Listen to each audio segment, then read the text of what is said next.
Folks, Black Star Network is here. Oh, no punches! I'm real revolutionary right now. Support this man, Black Media. He makes sure that our stories are told.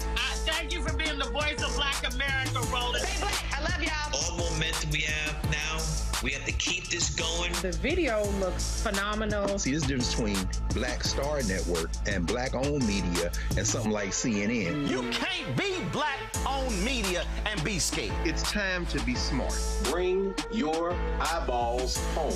You dig?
Today's Thursday, August 20th, 2026. Coming up on Roland Martin Unfiltered, streaming live on the Black Star Network.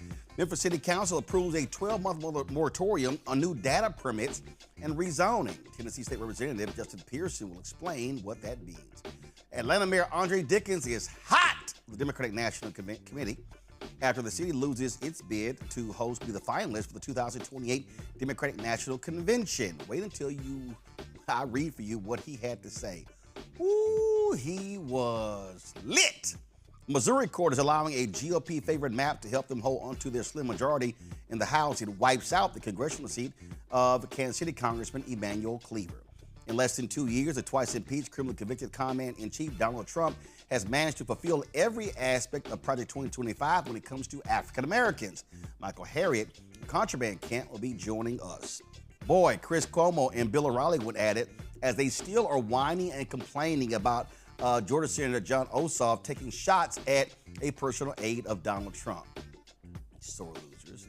A special appointed Texas judge is hearing testimony to decide if Karmelo Anthony deserves a new trial. And the third annual Back to School Community Day, hosted by Wanda Durant, of course, mother of Kevin Durant, NBA All-Star, as well as the Durant Family Charitable Foundation, will be taking place this weekend. She'll be joining me in studio to talk about it. It's time to bring the funk. I'm Roland Martin Unfiltered on the Black Star Network. Let's go. Whatever the biz, he's on it. Whatever it is, he's got the scoop, the fact, the fine. And when it breaks, he's right on time and it's rolling. Best believe he's knowing. Putting it down from sports to news to politics. With entertainment just for kicks, he's rolling. It's on go, roll, y'all. It's Roland Martin, yeah. Rolling with Roland now. He's funk, he's fresh, he's real, the best, you know he's Roland Martin now.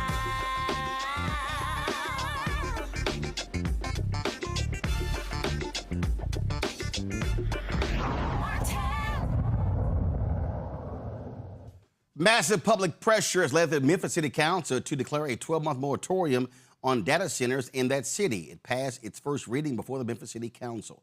On Tuesday, 4 council members brought the proposal before a Memphis City Council committee. The committee voted to advance the measure to the full City Council, where it passed its first of 3 required readings.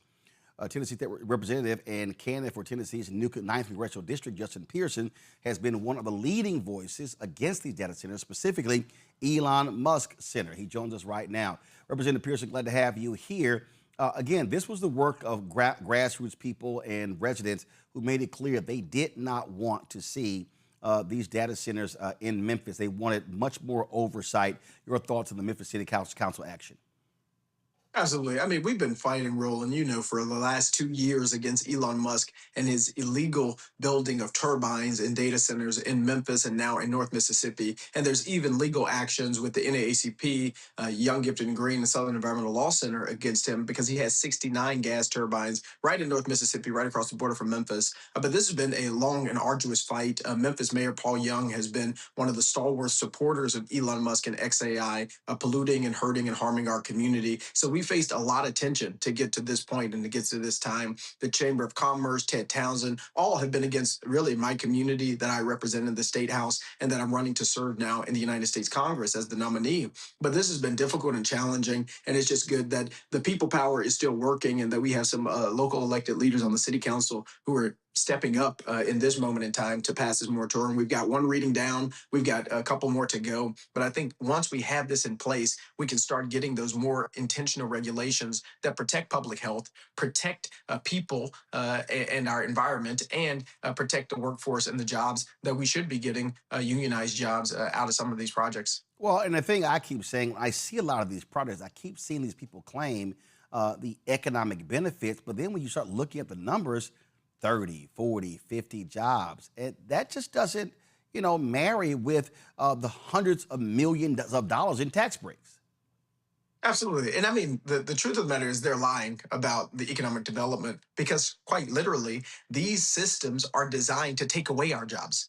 right? They are computers that use our drinking water to ultimately take away our jobs. And the use cases overwhelmingly have been, how do you reduce blue collar and white collar jobs? And ultimately you have 2, 3, like you say, 50 people working at these plants. There's some construction temporary jobs that are usually from out of state. And then you only need a couple of people to run these machines in these hyperscale data centers because they're running themselves as large language models. But that's one of the carrots that they use in our communities to say, oh, we're going to bring so many jobs, and oh, we're going to give you millions of dollars in tax breaks, which is what, our mayors, Lee Harris and Paul Young, they were so happy about. We're going to get some tax money. But ultimately, what we find is they are spending hundreds of millions of dollars within days, right? $1 billion a month, $33 million a day to operate these hyperscale data centers. So when they say, well, you're going to get $15 million, they make that in 12 hours.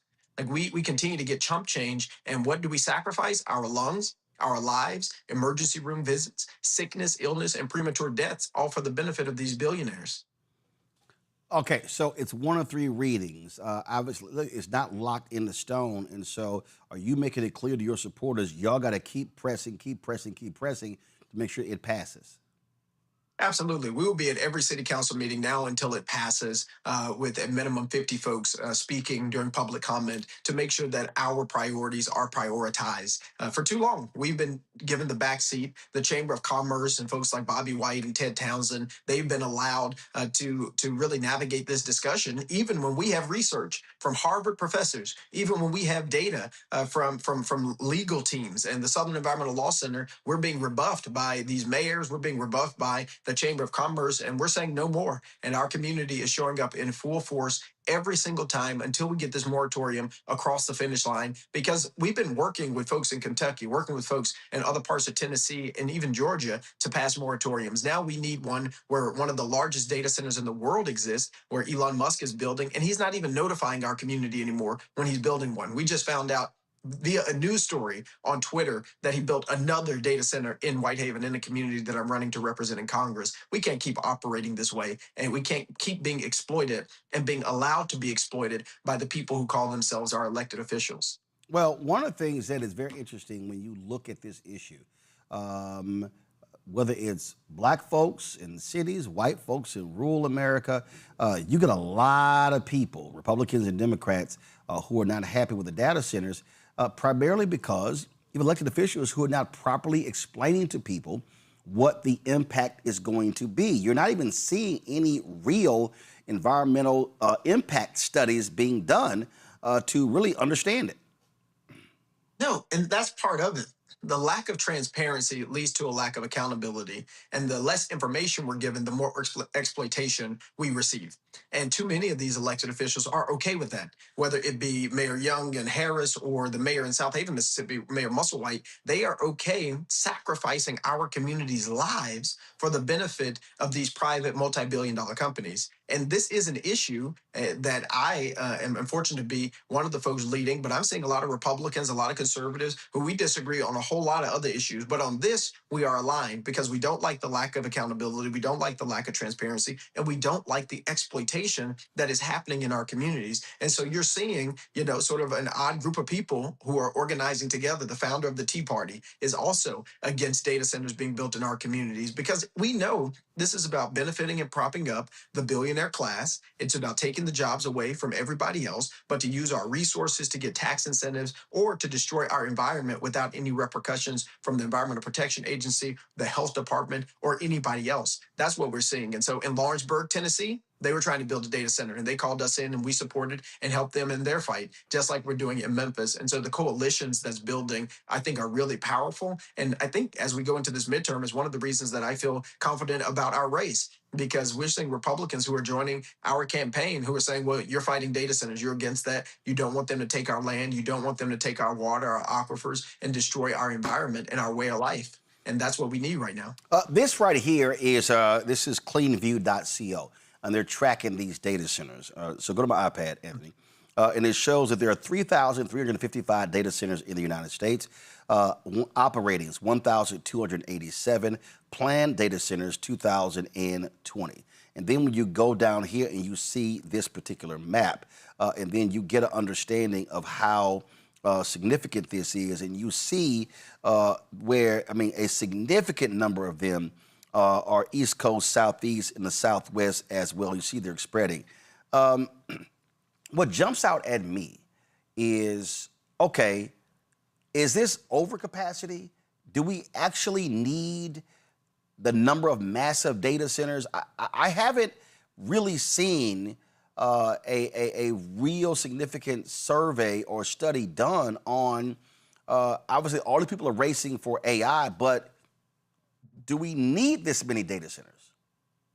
No, we don't need this many data centers. They're racing against each other, and literally it's the billionaires versus the billionaires. It's Peter Thiel versus Kevin O'Leary versus Elon Musk. And ultimately what we are seeing is communities being sacrificed. And another thing that map, as you zoom in, will show you is that 67% of the data centers are being planned, not in urban areas, not even in suburban areas, but in rural America. And so they're going to places that have not before experienced the industrialization and the effects of what people in my community in Southwest Memphis and Boxtown and Westwood have experienced.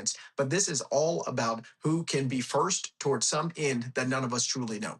Right? They're having these IPOs, turning people like Elon Musk into trillionaires, but there's no end in sight. But what we do know is eventually this bubble is going to burst. And when that happens, we're going to have a lot of stranded assets, a lot of communities that were potentially relying on the $10 million or $20 million in economic benefit will never see it. And the billionaires who are profiting off of this are going to ultimately be bailed out by the government because, look, a billionaire is leading the government currently. And so we don't need this. And that's why you're seeing a lot of ads trying to convince you to use certain apps because it's not being adopted at scale. And the only people that are really using it are corporations that are trying to replace their employees' jobs. And I know people who are in banks, for instance, who are training AI that will ultimately replace their jobs over the next 2 to 3 years. That's what we're up against right now.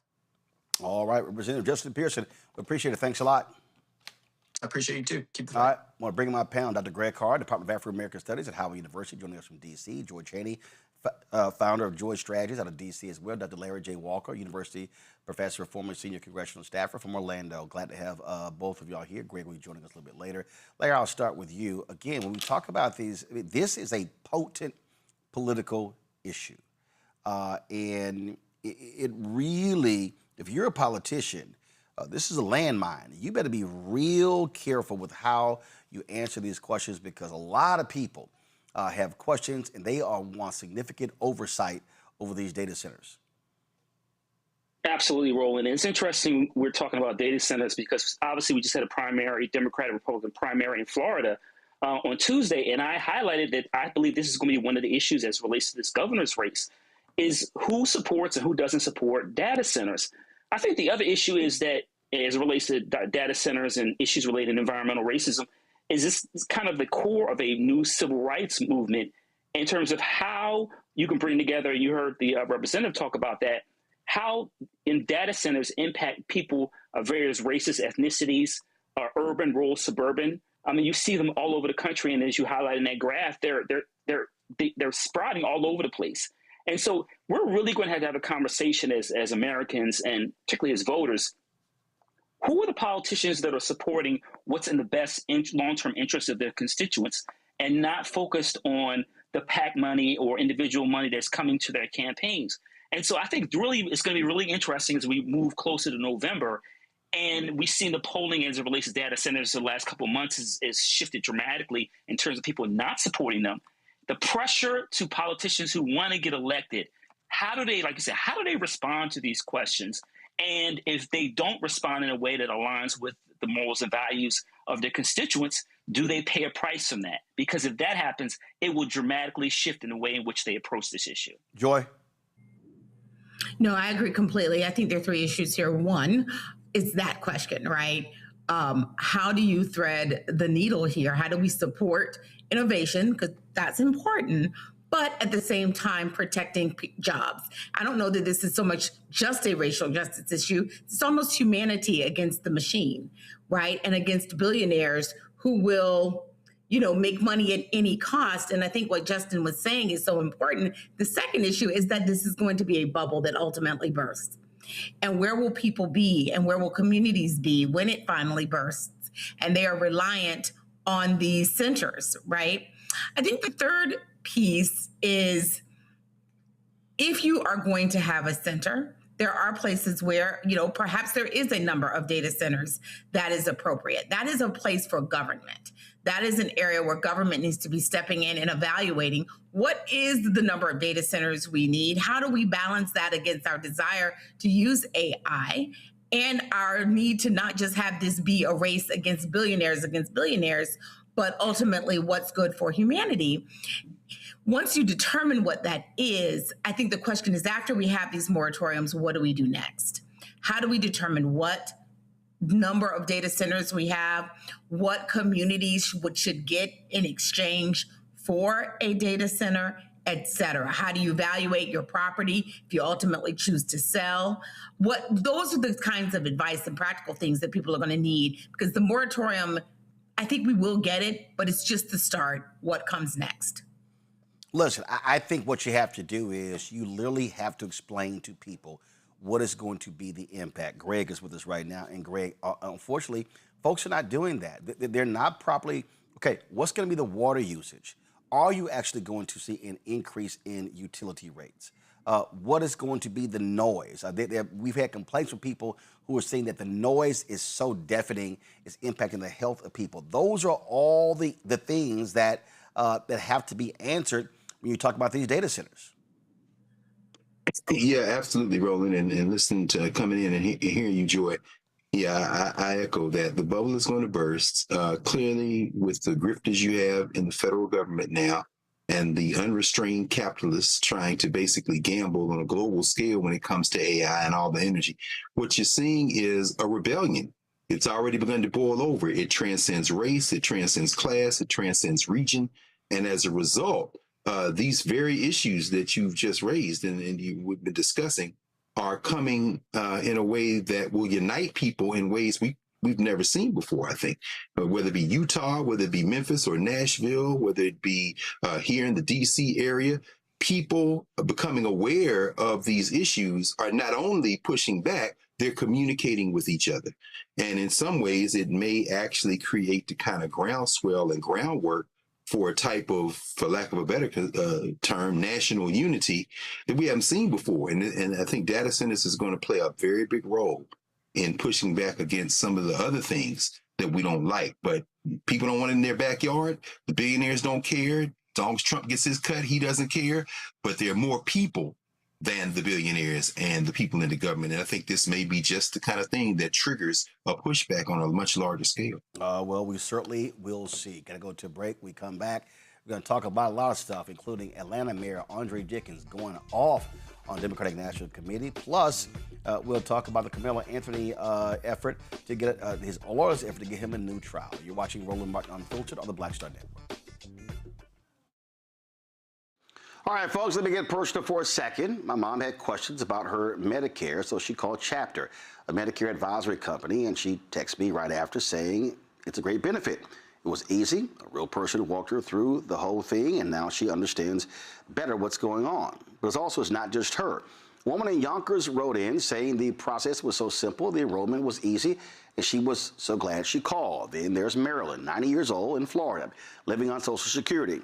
Her premium climbed every single year north of $400 a month for coverage she could barely afford anymore. So what does she do? She called Chapter. They found her the same top-tier coverage for hundreds of dollars less. 90 years old, and finally somebody in her corner. I hear stories like that again and again from our community. The Medicare system was not built to work for you. Too much fine print, too many plans. Yet Chapter's advisors are independent and honest, the only Medicare advisors that compare every plan nationwide. They're focused on one thing, what actually works for you. If you're already in the right plan, they'll tell you. No games. And people who switched with Chapter saved an average of $1,100 a year. All it takes is 20 minutes. You talk to a real person, and it's completely free help. So call Chapter at 724-264-8281, 724-264-8281. That's Chapter. Let me ask you a question. Why do so many people seem to think they know black men so well? What they think we want, what they think we need. Hell, they even tried to tell us why and how we voted, but never had a conversation with us. Never asked us how we felt, what brings us joy, what makes us angry, what makes us scared. How do we live? That's what this show is about. No translation, because we don't need anybody speaking for us. we can speak for ourselves. This will be a show where we bring brothers on that you don't see on every other talk show. Nope. Brothers that are doing work in local communities with black men for black communities. We're going to hear each other and try to understand so perhaps we can move forward together. No translation, because we don't need anybody speaking for us. Nope. What we need is each other. No translation, right here on the Black Star Network. Check it out.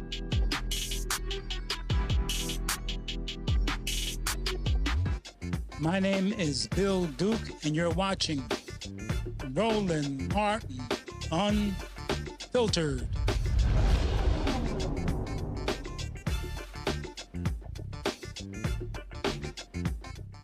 Folks, for the second day, you have efforts by the attorneys for Karmelo Anthony to try to get him a new trial. Yesterday, the judge agreed to recuse the original judge in the case. Now, what's happening now, according to a white prosecutor in the Karmelo Anthony trial, fear led both parties to the, quote, gentleman's deal that kept a lot of racist and violent evidence from the jury. Lead prosecutor Bill Worski said he and Karmelo's lead attorney at the trial, Tony Shook, included the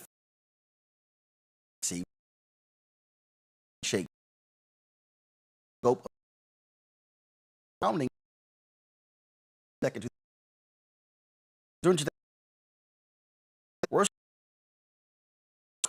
for not seeking the death penalty.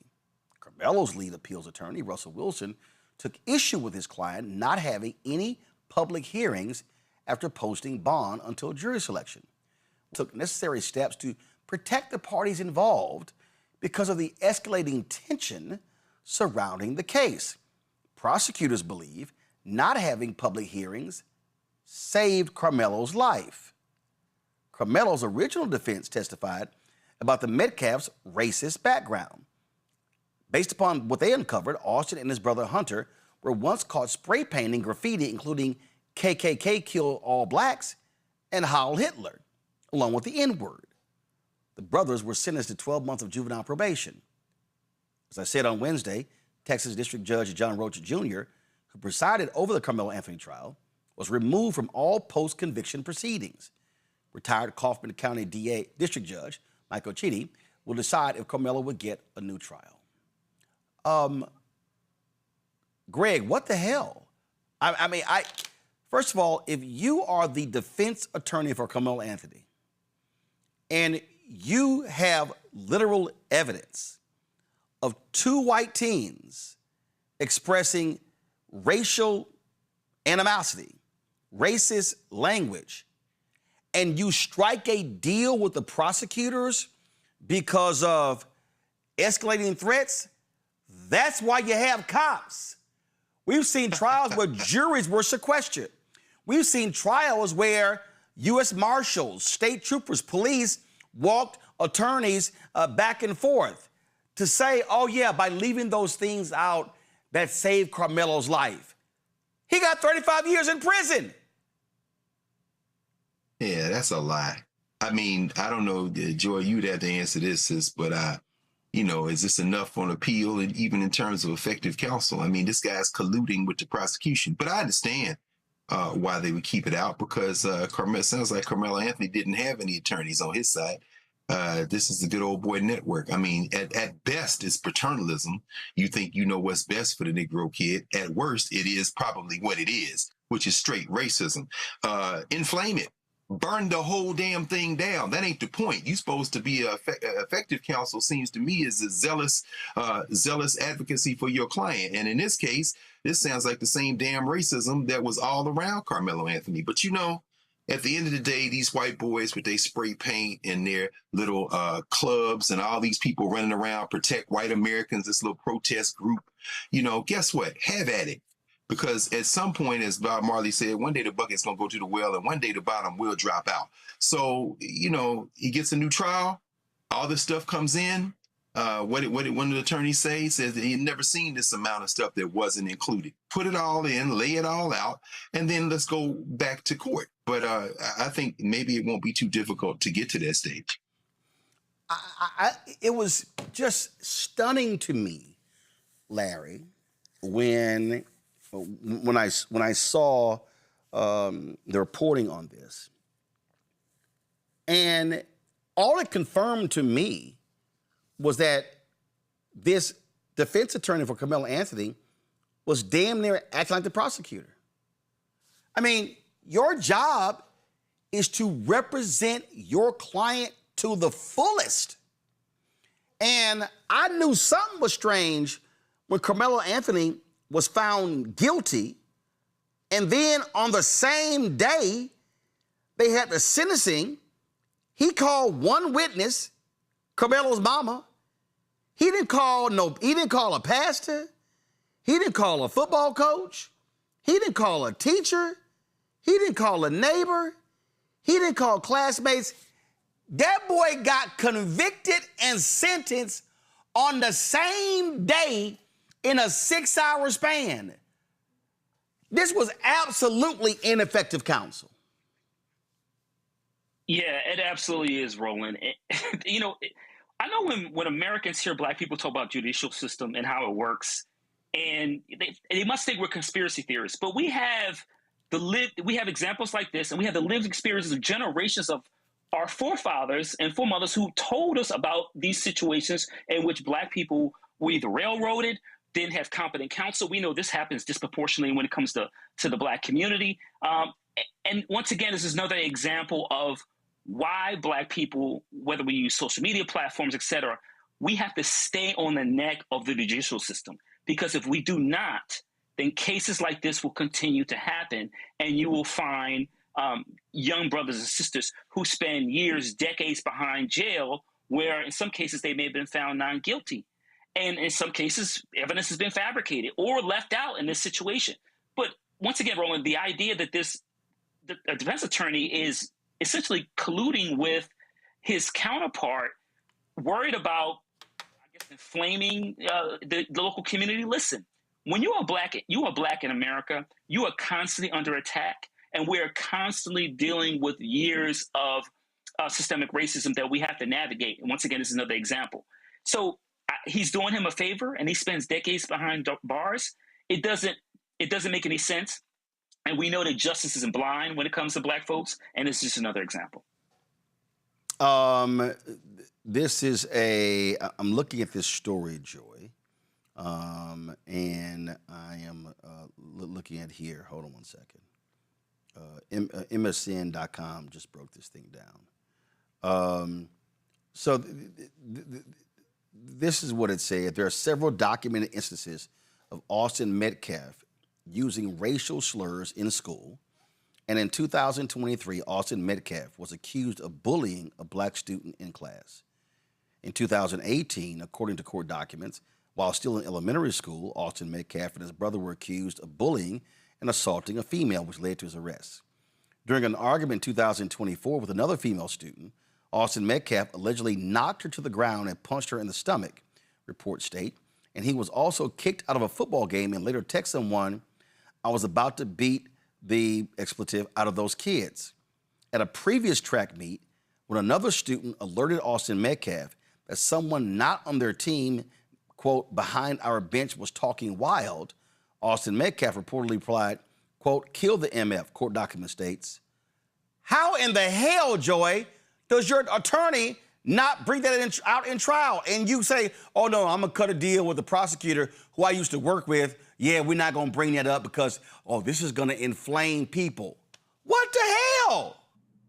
Absolutely. Look, prosecutors and defense attorneys make deals, but it ought to be in favor of the defendant, not in favor of the prosecution. The defense attorney is to zealously represent his or her client. I don't know the specifics of this defense attorney, so I'm not going to completely indict them. I'm wondering what else is going on. I am. But what it looks like, let me finish. What it looks like is that this young man did not get the zealous defense that any one of us would want. Someone who's not looking to what the community needs. Frankly, that's irrelevant.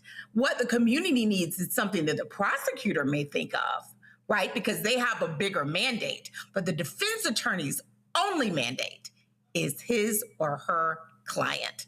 And short of breaking the law and violating the rules of ethics, he or she is supposed to zealously defend that client and do everything to create context and understanding around what might happen and to try to make the prosecution prove its case. And so anything that they can do to undermine the prosecution's case is within their charge. And it's clear he didn't get that. I will dampen those expectations. It is very hard to get a retrial. It is very hard to get ineffective assistance of counsel. It's hard for that to carry the day. So I don't hold much hope on that. But I do hope that the family and ultimately Karmelo Anthony can be heard and speak and have greater understanding about what happened here so that, perhaps that kind of public pressure will lead to some type of retrial or reconsideration. I mean, look at this here. The article says during the 2023-24 school year, Austin Metcalf received an in-school suspension twice. School disciplinary records from April 2022 to May 2024 revealed that he reportedly called a teacher the B word or used profanity, that he told a school official that, quote, he couldn't control it and wasn't aware that it was coming out of his mouth. In 2024, on at least 5 occasions, records show, Austin Metcalf saw a counselor regarding his anger and rage during a football game. In 2021, he was banned from attending basketball games for a season after yelling profanity at a player. Court documents state that Austin Metcalf was also suspended after he and another student were talking about bringing a gun to school the following day. Now, prosecutors say they have a 75-page character dossier on Anthony, and they claim that he texted someone on the day of the stabbing saying low-key he was on the verge and that his girlfriend went to school officials to complain that he had been stalking her because she broke up with him. Okay, here's my whole deal. It doesn't matter. I don't care if the prosecution has that. Your job as a defense attorney is to defend your client. So what happened? So y'all cut a deal and Karmelo's report wasn't entered, Metcalf's report wasn't entered, Karmelo was still found guilty and sentenced to 35 years in prison. Nah, I'm sorry. This is, to me, this is shoddy legal work, and in watching this whole thing, I never understood, Greg, what the hell his attorney was doing. And it was just mind-boggling to me. And he should have been fired. And there's no way in hell he should, the family was smart not to have him to handle this appeal because that was just awful work. Well, or great work if you're a damn white nationalist. I'm willing to speculate. I mean, black in America, this is what we know. It sounds like everybody in there was against him. That funky-ass judge, certainly the prosecutor, and the quote-unquote defense attorney. How many times have we seen this type of collusion? We've often seen it, and yeah, Joe, you're right. I mean, it's hard to get a case overturned, obviously, on those grounds. But I mean, I think about just the shower of death penalty cases. Where ineffective counsel defense attorneys falling asleep at the damn table or neglecting to introduce things or to challenge on cross. And in this case, it's worse than all of those situations. You got somebody who basically working for the prosecutor's office, it almost sounds like. And let's say that they got a 75-page dossier on Karmelo Anthony. Great. Show us every word of every sentence of every paragraph of every page. And then stack it up against a nasty white boy who's punching women, getting in-school suspension, which, if this runs true with whatever else has been said about him, probably deserved worse. Probably somebody saved his ass while he was in school. And somebody who was spoiling for a fight and kind of got it. Put it all out there. And then from there, you take your chances with a jury. But I wonder, if, like you said, if there is no overturning, if there is no new trial, just this evidence alone should put people on notice, and, we'll have to see how it plays out. But it's really not shocking, as Larry said, when you look at the history of how we have been treated in this country when it comes to trying to fight for our lives at a defense table with attorneys who are buddy-buddy with the other side or who share the other side's racism. Indeed. All right, folks. Going to a break. We come back. Woo! Is Atlanta Mayor Andre Dickens hot with the Democratic National Committee? We'll explain to you why he's so upset that Atlanta's been left out of the finalists to host the 2028 Democratic National Convention. You're watching Roland Martin Unfiltered on the Black Star Network. Support the work that we do. Join our Bring the Funk fan club. The goal is to get 20,000 of our fans contributing on average $50 each a year. That's $4.19 a month, 13 cents a day. that goes to support this show and the other shows on our network, including, let's show the graphics, please. Balanced Living. No, not that graphic yet. On show graphics, please. You've got Balanced Living, Reverend Dr. Jackie Hood Martin. You've got, of course, The Other Side of Change with Bria Baker, Jameer Burley. You've got Second Opinion with Dr. Ebony Jade Hilton. You've got that show every Thursday. You've got The Black Table with Dr. Craig Carr. You've got our new show coming up. Of course, No Translation with Jeff Johnson. That's starting next week right here on the network. You've got Roland's Book Club, which airs every single Friday. And then, of course, you have our interview series that airs, seasonally, Roland with Roland. So we've got all of that. If y'all don't have that graphic, y'all need to get that graphic. So those are all the shows of the network. And y'all, there are other things that we want to do. But the bottom line is this here. We can't do any of these things without resources. And so raising that $1 million offsets our costs. Again, and understand, y'all, I'm extremely transparent. It's $195,000 a month. We're talking about staff. We're talking about travel. We're talking about payroll. We're talking, listen, our studio, okay, our home base. This is $25,000 a month. So you're talking insurance, you're talking all of these different things. And so we have constructed this entity because we want to serve Black America. I'm not trying to do a mainstream news show. I don't care about what other people do. We are centering African Americans because we always talk about what we need. When Ryan Clark, we got fired from ESPN. All these Black folks, oh man, Ryan Clark needs to get with Jamel Hill and Care Champion and this person, and man, we need us a Black sports network. And I responded to several people on Threads and Instagram. I said, but you gonna support it? Do you support what's happening right now? A lot of folks went real quiet. And so we'll be celebrating in a couple of weeks, y'all, 8 years of this show. We'll be celebrating 4 years of the Black Star Network. And so we have been lucky. Keenan, send me the number. I know we've crossed 50,000. But we've had 50,000 different individuals contribute to this show in the 8 years. And their support has been major. But I got 5 million followers, y'all. 50% of 5 million?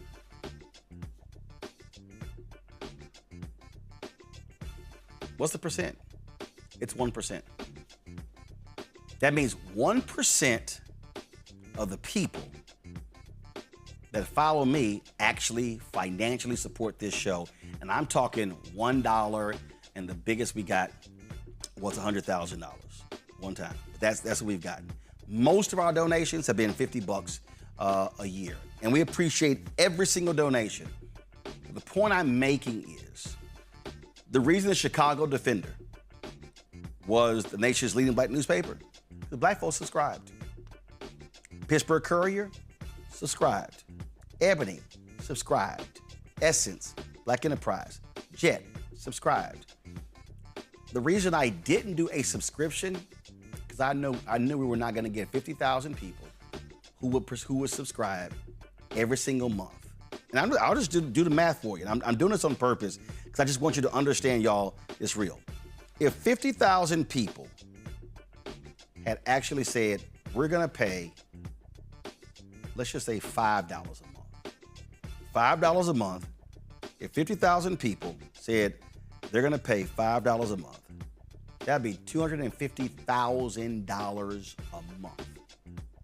That would be $3 million a year. If 50,000 of our supporters paid $5 a month, I can tell you right now, I can go out and hire another 15 staffers. Easy. Possibly 20. I could literally have the largest Black newsroom in America. Just with that. But I didn't charge a subscription fee because I understood that wasn't gonna be the case. So when I look at Zateo and what Mehdi Hassan is doing, which is amazing. When I look at the people that support the Joe Budden podcast, no criticism there. I don't like Zeus Network, but I know there's an audience for that. They drive subscribers. But news is different. So we had to go to the model that we have right now. So your support, your donation to our fan club is critically important. If you're watching on YouTube, you've been watching for free, you haven't given a dime, but what happens if we go away? This week alone on this show, we've had the brother running for governor in South Carolina, the brother running for governor of Wisconsin, the sister running for the United States Senate in Florida, city councilman from Gary, Indiana. National media is ignoring devastation in Gary, Indiana. Christian Clark from the NAACP. We've had numerous other guests. Y'all, that was just in 3 days. This is why we do the work. So, you want to contribute via Cash App, use the Stripe QR code. You see it right here. That's also for credit cards. Click the Cash App button to pay to contribute. Checks and money order. Make it payable to Roland Martin Unfiltered.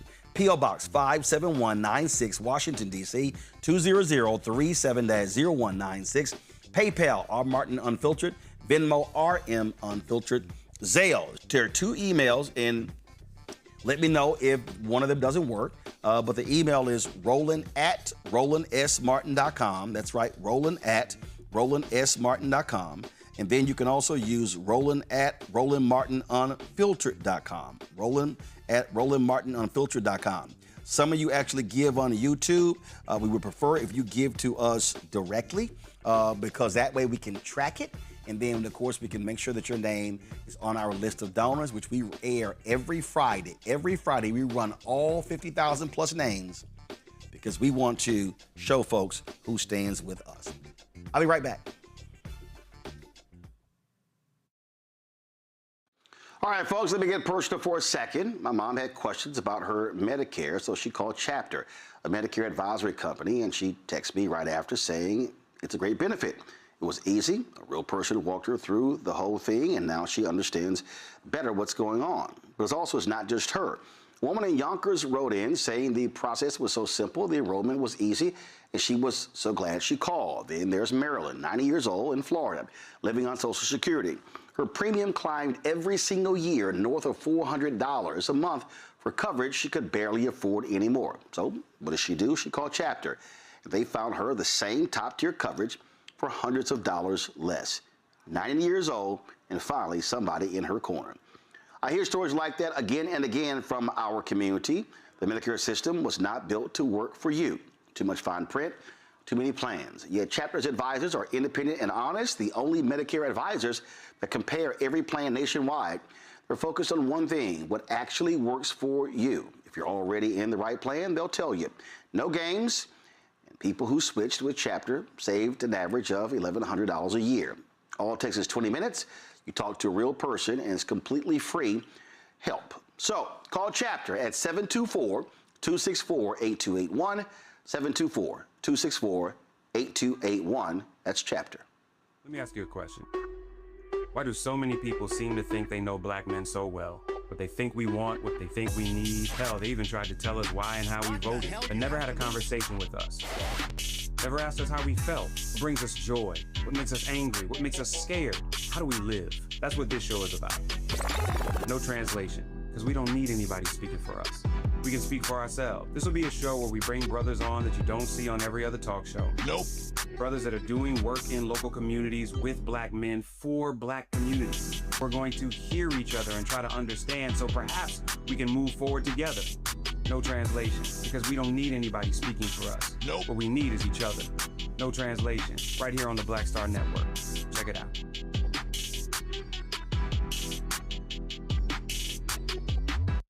What's up? It's Talib Kweli. I'm CEO. This is the Black Star Network.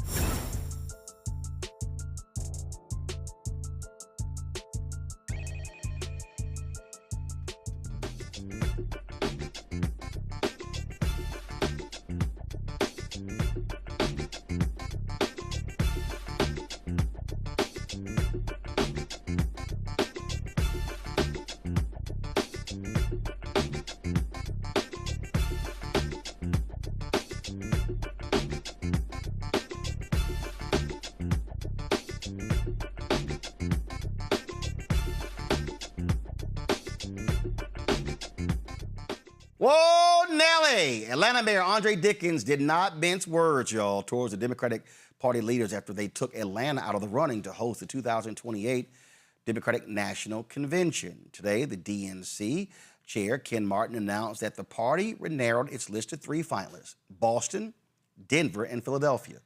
Earlier this year, party officials visited Atlanta and the other 4 cities in the running, considering logistical and fundraising capacity, among other factors.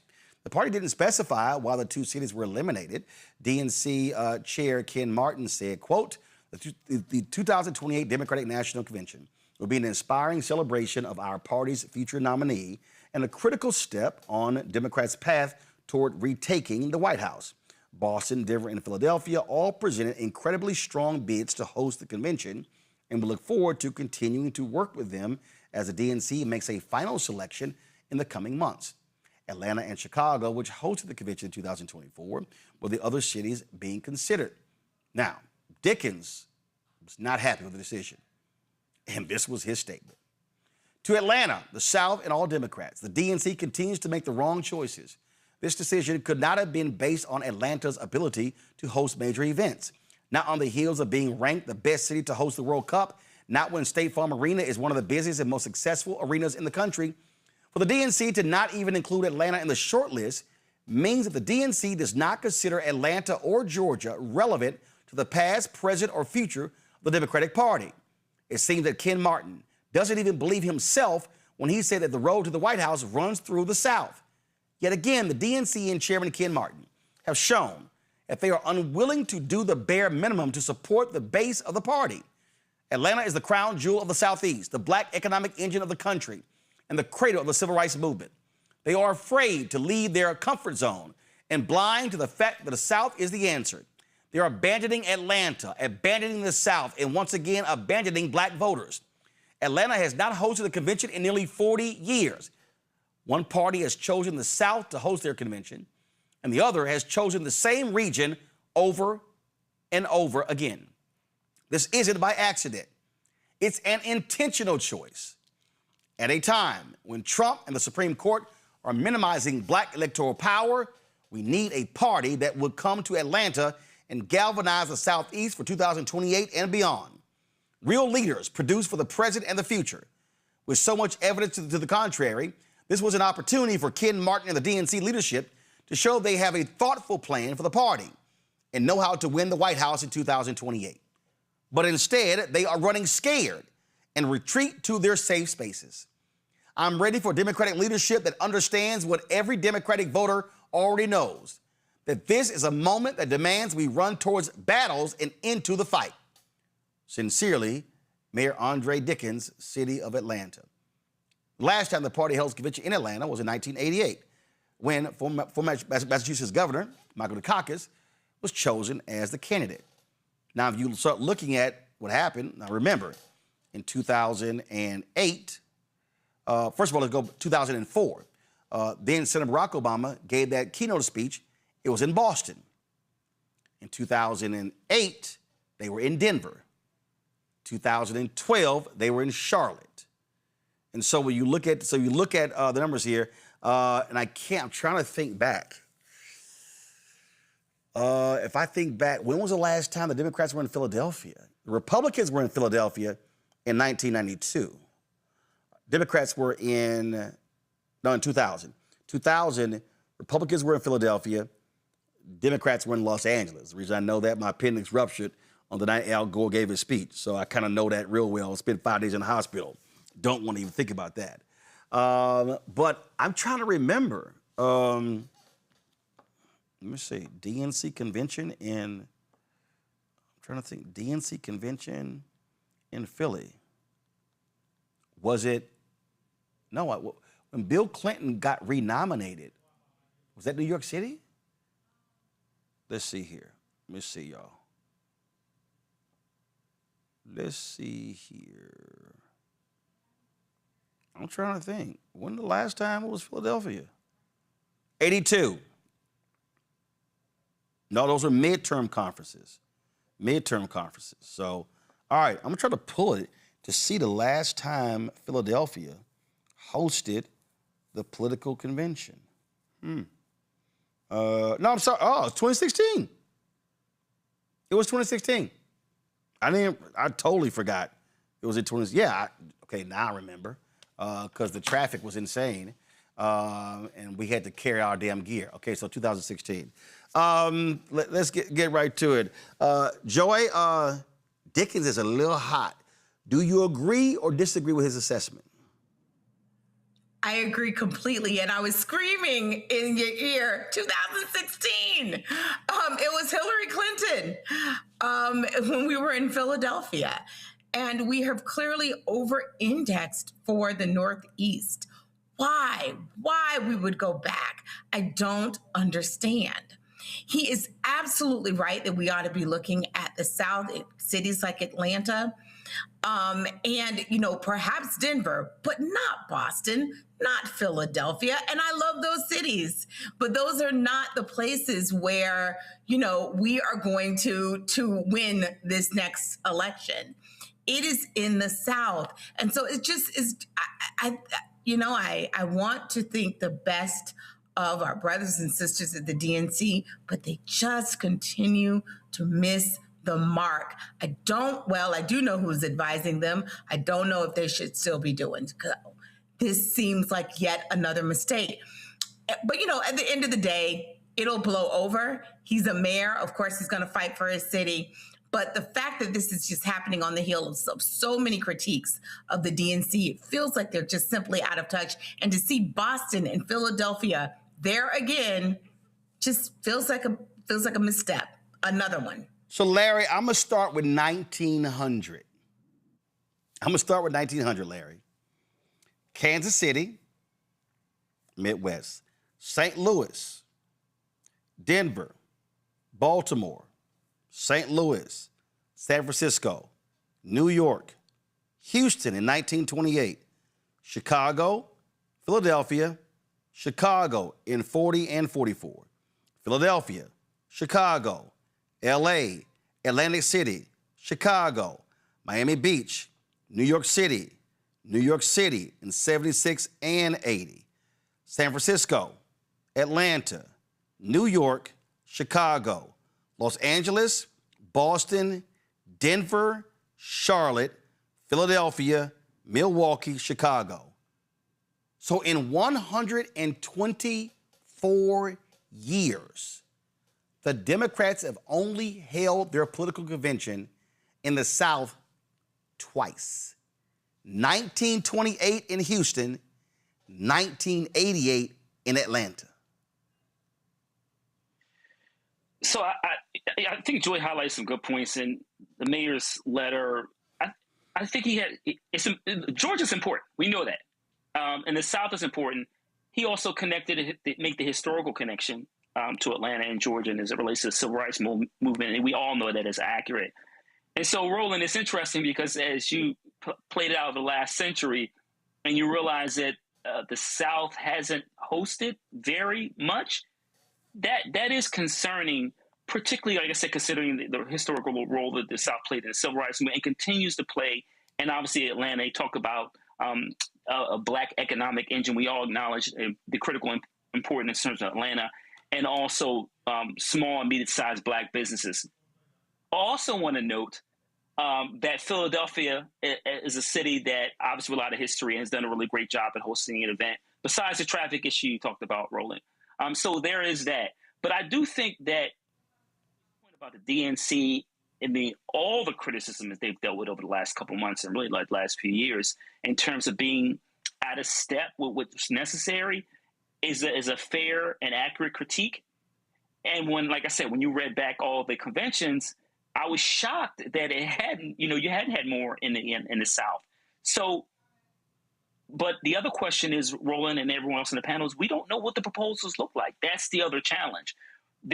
What are the details and the minutia that no one else outside the DNC knows about, certainly that I wouldn't know about, in terms of how the proposals, what they look like, or what were some of the incentives and some of the other things they outlined. So I think that's another issue none of us know about and won't have that information. So, Greg, I'm going to read the Republican cities, starting in 1900.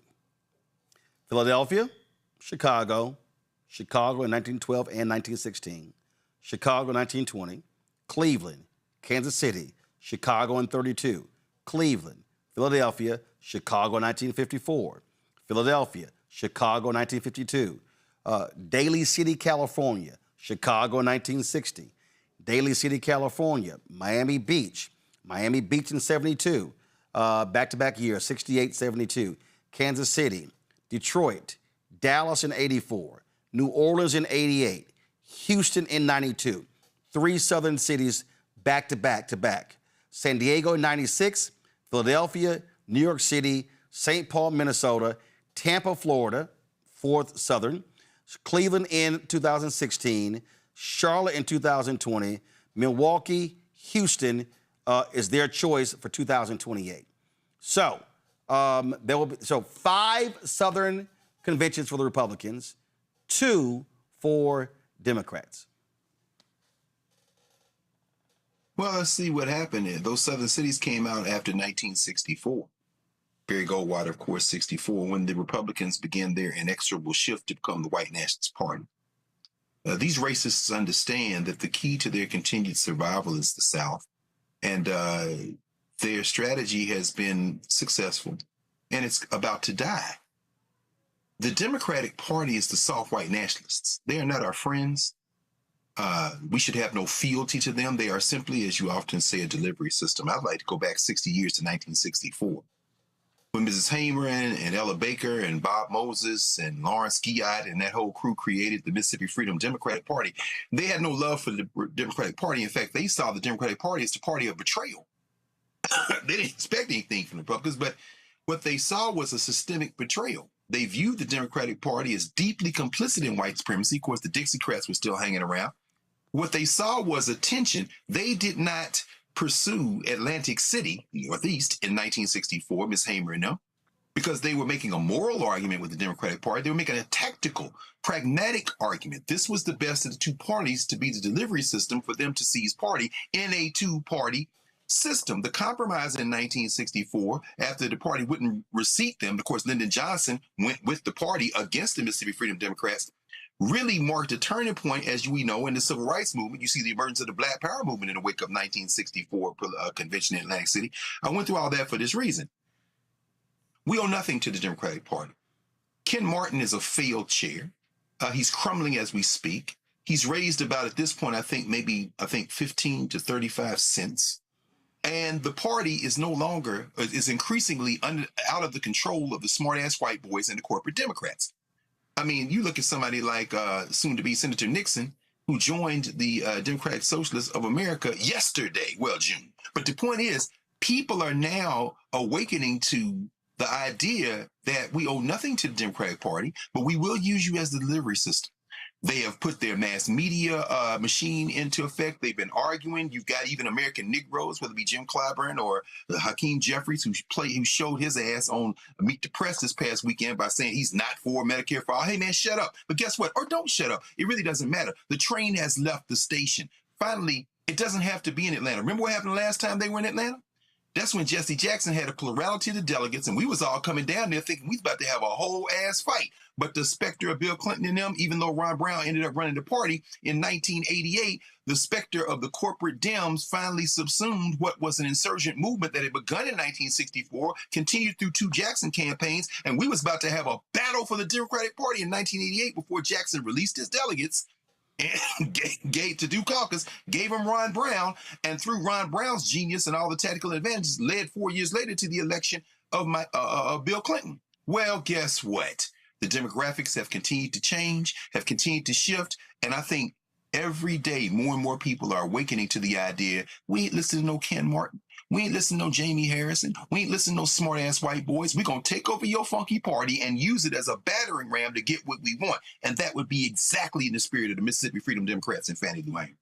So the DNC sent us some backup material stating that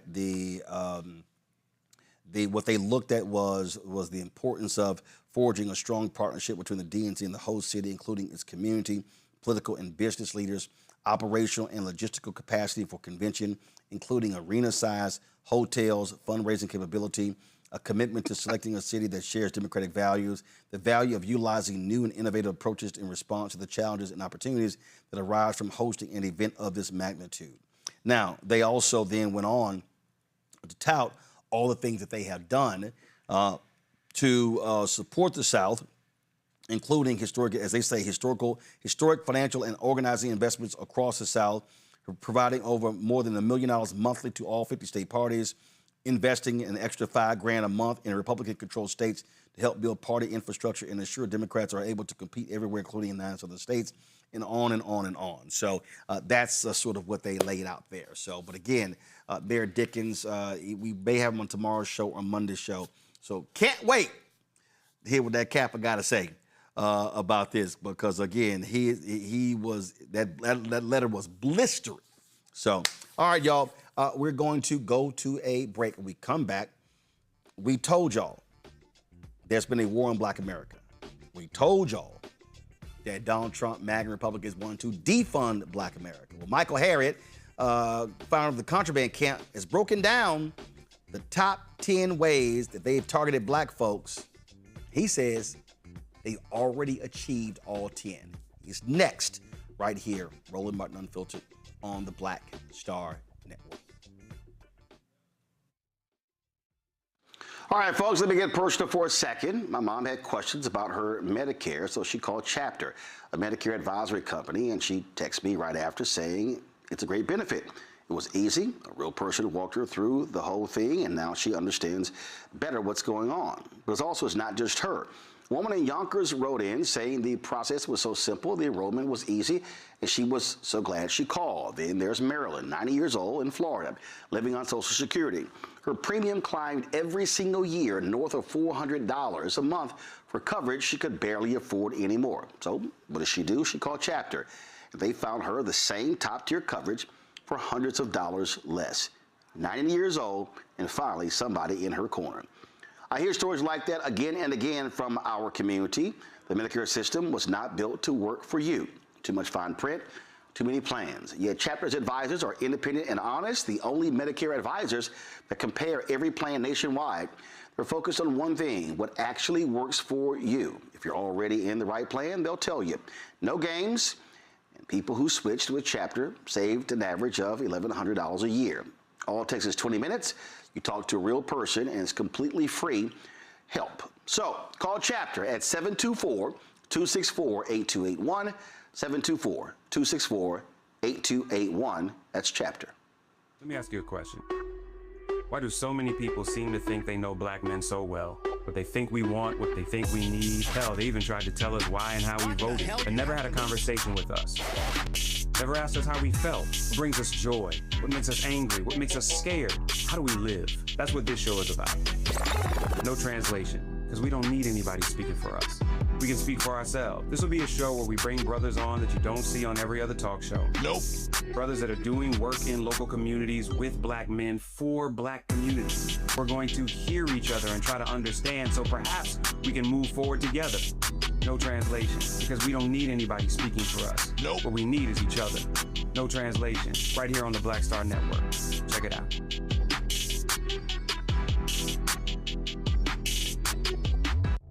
Hi, I'm Swing Cash, Basketball Hall of Famer, and you're watching Black Star Network.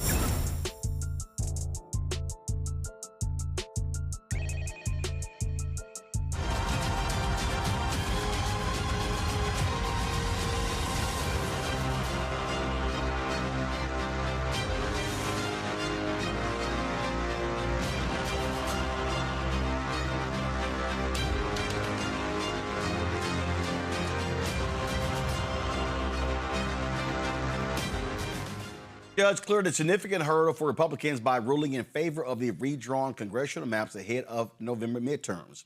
On Wednesday, Judge Daniel Green rejected a statewide referendum that will place the proposed districts before voters. Judge Green's ruling upholds the Republican Secretary of State Danny Hoskins' defense that Missouri's Constitution does not permit a referendum on congressional redistricting. The GOP-backed map wipes out one of 2 blue districts and splits Kansas City between nearby Republican-held districts. That seat held by long-term Congressman Emanuel Cleaver. The map also pushes the remainder of the 5th congressional district into Republican-dominated areas. Now, folks, for years, we warn all of you about Project 2025. We've seen every goal of Project 2025 come to pass. And from eliminating voting rights, abolishing abortion, getting rid of diversity and inclusion programs, all in less than 2 years. Michael Harriott, founder of the Contraband Camp, dropped this article, Project 2025 Performance Review. He lays out how Trump achieved every goal of the white agenda. He joins us right now.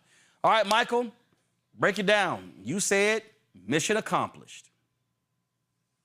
Yeah, so 2 years ago, I embarked upon reading all 922 pages of Trump's, the Heritage Foundation's Project 2025. And I think what people don't understand is like Trump had a similar complementary plan, if you will, called Agenda 47. So Agenda 47 was essentially the sales document for Trump's white agenda.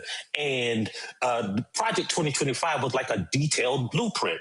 Well, I went through and laid out the 10 worst policies and how they would affect Black people. And I thought about looking back at it because there was a little item in the newspaper Monday that very few people talked about, right? While everybody's talking about Stephen A. Smith, the Trump administration had been telling EEOC judges, basically, hey, don't rule against any discrimination cases. Don't even make a decision until we lay out our new policy.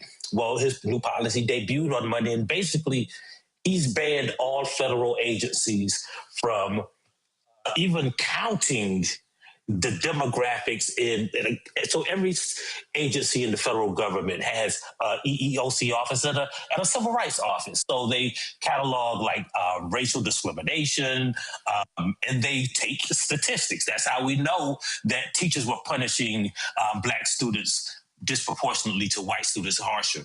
And so Trump's solution was, hey, what if we just stop counting the races? And stop counting the racism. That should solve everything, because you can't fight racism if you don't have the statistics to do it. And that was his plan all along. And the few people who talked about it were saying, how shameful it was. But this was part of what he laid out in Project 2025. We were talking about the more hyperbolic stuff, but what that plan was a way to get the federal government, the inner workings of the federal government. Remember, the last time when he talked about draining the swamp, he wanted to fire all of these people. Well, it's really hard to fire government unionized employees. So what he focused on was two offices, the Equal Employment Opportunity Commission and the Office of Personnel Management. Basically, together, they're like the HR department of the federal government. And he said, well, what if we don't just fire people? What if we just install appointees that don't have to be confirmed into the HR department? And that's how he's been clearing house. And that's one part of Project 2025. And it was the final piece, the final part of the puzzle of everything that he wanted to do to whitewash this government and make America white again. When you talk about whitewash the government, essentially what he did the exact same thing that Woodrow Wilson did when he came in and said, we're getting rid of the federal. He brought segregation back to the federal workforce. But not only that, Trump did this in his first term. People forget the reason when it came to the contracting, they stopped collecting data. So their whole deal was, we're not going to collect racial data. So you didn't know how bad it was. Well, we've had other folks that track it. Let's just say the money. A bunch of these Simple Simon Negroes out here who claimed Trump was going to put more money in their pockets. Well, in the last year of Biden-Harris, Black-owned businesses got $10 billion in federal contracts. Now, that was only 2%. Okay, not a great number, but the $10 billion was a record number. In not even the full 2 years of Trump, that number is down to 1.2%. You're talking about a loss of nearly $5 billion in federal contracts.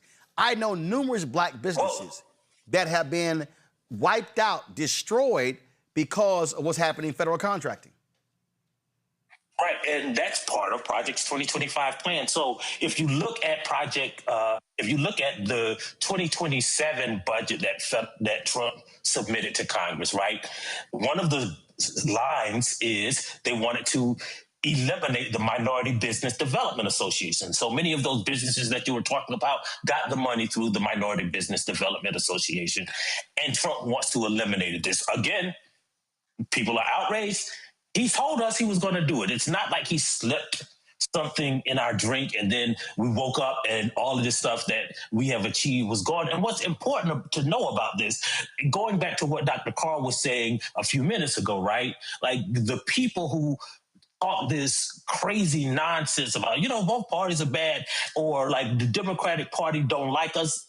Nobody ever expected the Democratic Party to love us. The EEOC that Trump is essentially wiping out, that was created by a black man named Hobart Taylor, who forced LBJ and JFK to literally on Inauguration Day to let him into the White House. And he wrote two policies, right? The one that created the President's Commission on Equal Employment, which became the EEOC. And the other one was a new policy that no one had ever heard of. He created the term on his own called affirmative action. These are the things that Trump wants to eliminate, but they're not things that like the Democrats gave to black people. It's things that black people use the Democratic Party as a tool to realize for themselves. Oh no, Michael, here's again what happens when Simple Simon silly Negroes can't read and get played. Remember when Trump put this little thing out, the Platinum Plan? Remember that? Come on, yeah, guys. I remember that. Now, right? All right, I'm gonna go to the business part because you just said something people didn't catch. He put in here fueling access to capital for black-owned businesses. And again, these same Negroes are like, see, y'all sitting here, y'all dogged Ice Cube. And Ice Cube had an agreement where they were gonna give us $500 billion. Look at the third one right there. Trump vowed to make the Minority Business Development Agency permanent, appoint its leader to the Assistant Secretary of Commerce level, create a sub-office of African-American affairs, and engage with private sector advisors to ensure real-world plans and solutions. Now, we called bullshit when he presented it. What you just articulated is 180-degree different from this. This was always a joke. It was a tinfoil plan. It was nothing but politicking. It was never real. And what he has now done with MAGA and the Heritage Foundation is exactly what they actually wanted to do. This was just politics. Right, and it's just like the people who don't actually read the numbers and say, well, Trump gave a bunch of money to HBCUs. He didn't, right? But even if you think that if you count the money that Congress allocated through a bill that a black woman wrote, and all he did was sign the bill because he had no choice, because he would have been, his veto would have been overridden. Even if you count that money and say you attribute that to Trump, then you have to also count the billions in dollars in grants that he stripped away from HBCUs. As a matter of fact, if you talk about the Doge cuts, right, a third of the money that Doge cuts in education were taken from HBCUs. They were disproportionately affected. Their grants were twice as likely to be stripped away by Doge as white colleges and any other kinds of institution, right? So he could say, like, I gave black people this money because he signed a bill, but he stripped away far more money in that. And you also have to count the scholarships that are no longer allocated to black students because of his stupid DEI rules, right? Like, when you read the details of his plans and the policies that he's actually enacted, it reflects the plan that he told white people he was going to do, right? Yep. Like, if you have to give him credit for anything, it's that he told us that he was going to do all of the anti-black stuff that he's been doing. You lay out, first of all, you said number 10, make the government white again. Come on. Make the government white again. Then you go to number 9, they will fight racism against white people. They actually have a plan to stop anti-black racism. Listen, that piece right there, racism against white people, that's their pillar. They claim that, oh no, white people have been impacted. They're seeing this in the Department of Education, in the defense, in Health and Human Services, in DOJ. It is and they made it clear. We ain't prosecuting no cops who beat nobody up. We're gonna let them off. We ain't prosecuting civil rights cases. And so again, though, to the 19% of black men who voted for Trump, y'all got played. And to the folks who out there were just touting, oh man, he's gonna be amazing. It's like, we tried to tell you. But some folks chose the couch. Right. And now they mad, Michael. Yeah, and I think, you're talking about how he does this stuff. And again, I don't even know if he fooled us, because there were people like you, a lot of us who were saying, hey man, all you got to do is read it. Like, he's laid out his plan. In Project 2025, there was this small little detail that if you had read about this entire generation of Republican and conservatives effort, they really had been mad for years that the Army was getting darker and darker, and black men, women were getting leadership positions. And there's a line in Project 2025 says that the U.S. military no longer reflects the demographics that makes America great. Well, you see, they count demographics in one place, right? Like, he's telling colleges how to send him the data on how many Jewish students they have, right? And how many white students they had, right? So they are in favor of demographics in one place. The only place that he wants to take racial data is from the FBI, because he wants to push that black on black crime narrative that white supremacists love, right? But without that, he couldn't send those troops into those majority black cities like DC, like Memphis, like he wanted to do in Chicago, right? So he picks and chooses, like, he likes DEI when it is for white people. He likes wait a minute, such as Lindsey Graham's sister, in South Carolina. Right, like he likes, they like the meritocracy, supposedly, but when Lindsey Graham's sister is standing in front of a debate stage and said, I don't know anything about this foreign policy stuff, like, I'm just a little white girl, how am I supposed to know what all the big, strong men are doing over across the sea? That's not the meritocracy, right? Like, where's the meritocracy when you're talking about foreign wars, right? Where's the meritocracy when you're talking about running out of bombs, right? But again, you can't be surprised when they laid it all out in a 900-page document 2 years ago. Yep, and remember, he stood before the cameras and said, I want to give all the cops immunity. He said it. Came out of his mouth. I'm going to go to my panel right now. Larry, you're first up. Yeah, we've heard a lot about this, we talked about Project 2025 and some of these other supplementary documents. What do you think we should do as a community to offer a strong counter narrative? I know the Republicans, this is not new, the contract with America, et cetera, they've been doing this for years. But what is it you think we need to do in terms of bring the collective together and producing a document that has clear short and long-range goals to counter and also make sure you continue to take our community forward, that we can thrive? Oh, I don't know. I think, like, when we talk about, like, we need a counter narrative, we need a document, just like Ice Cube was saying, we've been doing that, right? Like, you talk about, Kevin Smiley did it. We did it in Gary, Indiana. We did it. We've been doing it for years. And if you look at all of those black agendas, they are remarkably similar, right? Like, we've been demanding the same thing from this country for ever since we been here, right?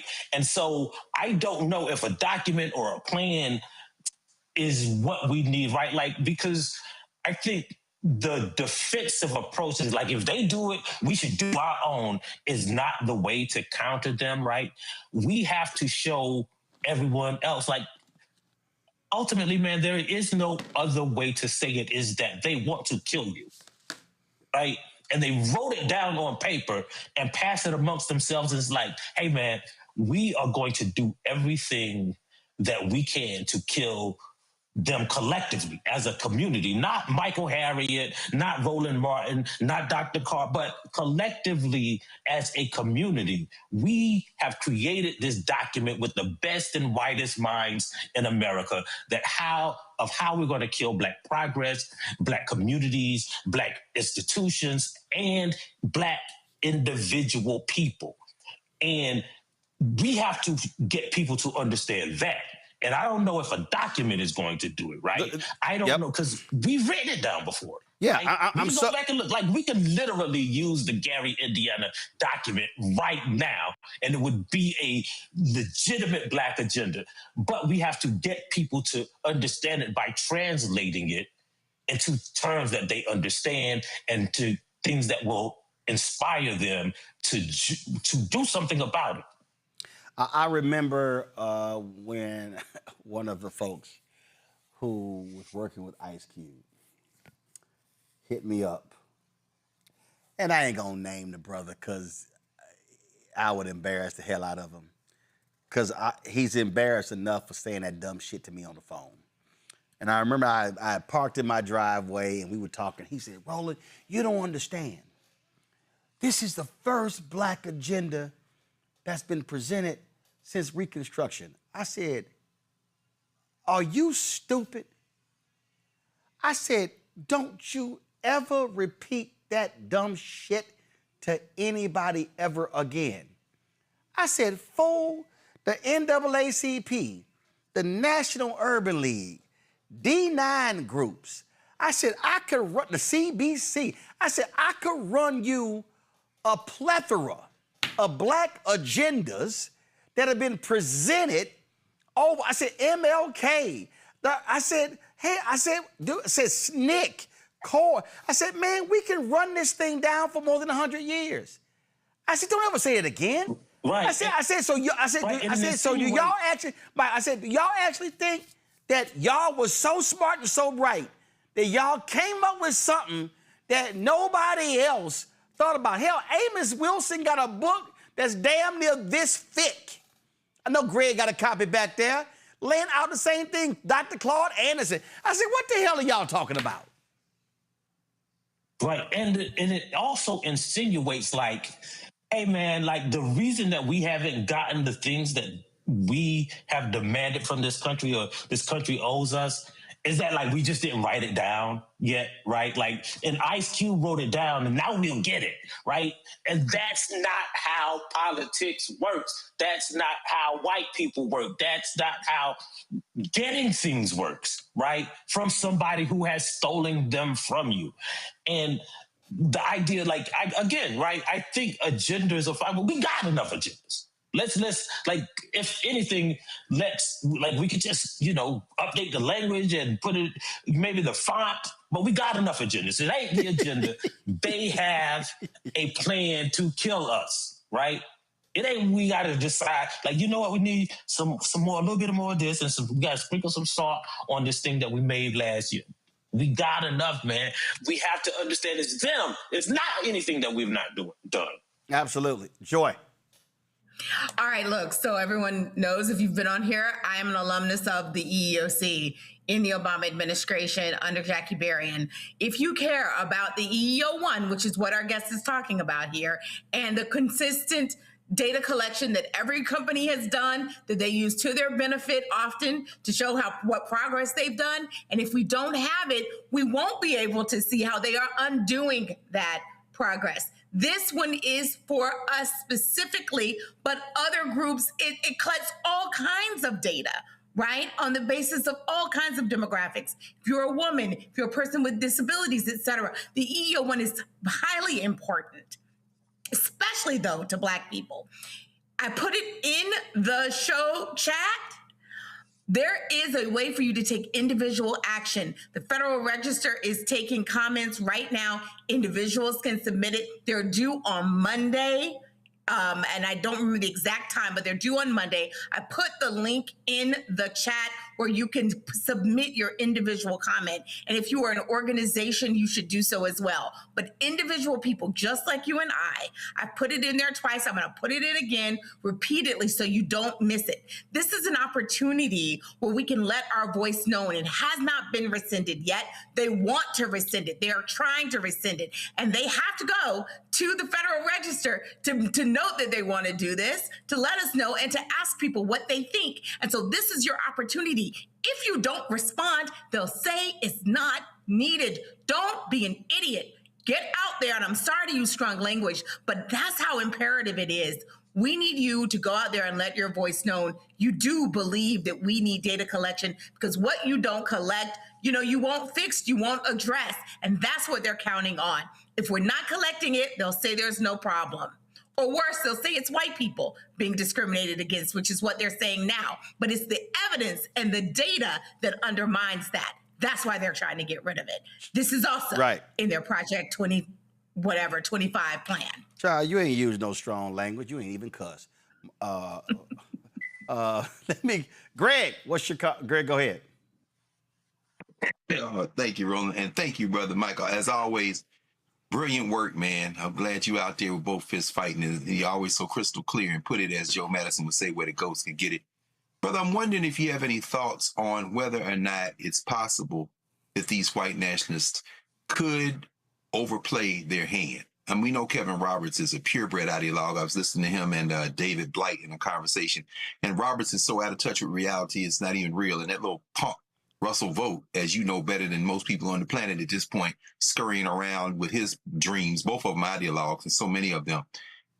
Is it possible in your mind that having caught the car, they may indeed superheat this whole notion of a United States of America? I was listening to Jamel Bowie talking about this today. I watched his latest clip, and he was talking about the fact that, Trump, which is the wild card, he didn't write Project 2025. He couldn't tell you anything that's in it, but he knows he's about him, his money, his profits, and whatever else is in his mind. As he has now basically decided, I'm not going to give any support to any state or any city that voted for me. I'm going to start a war overseas.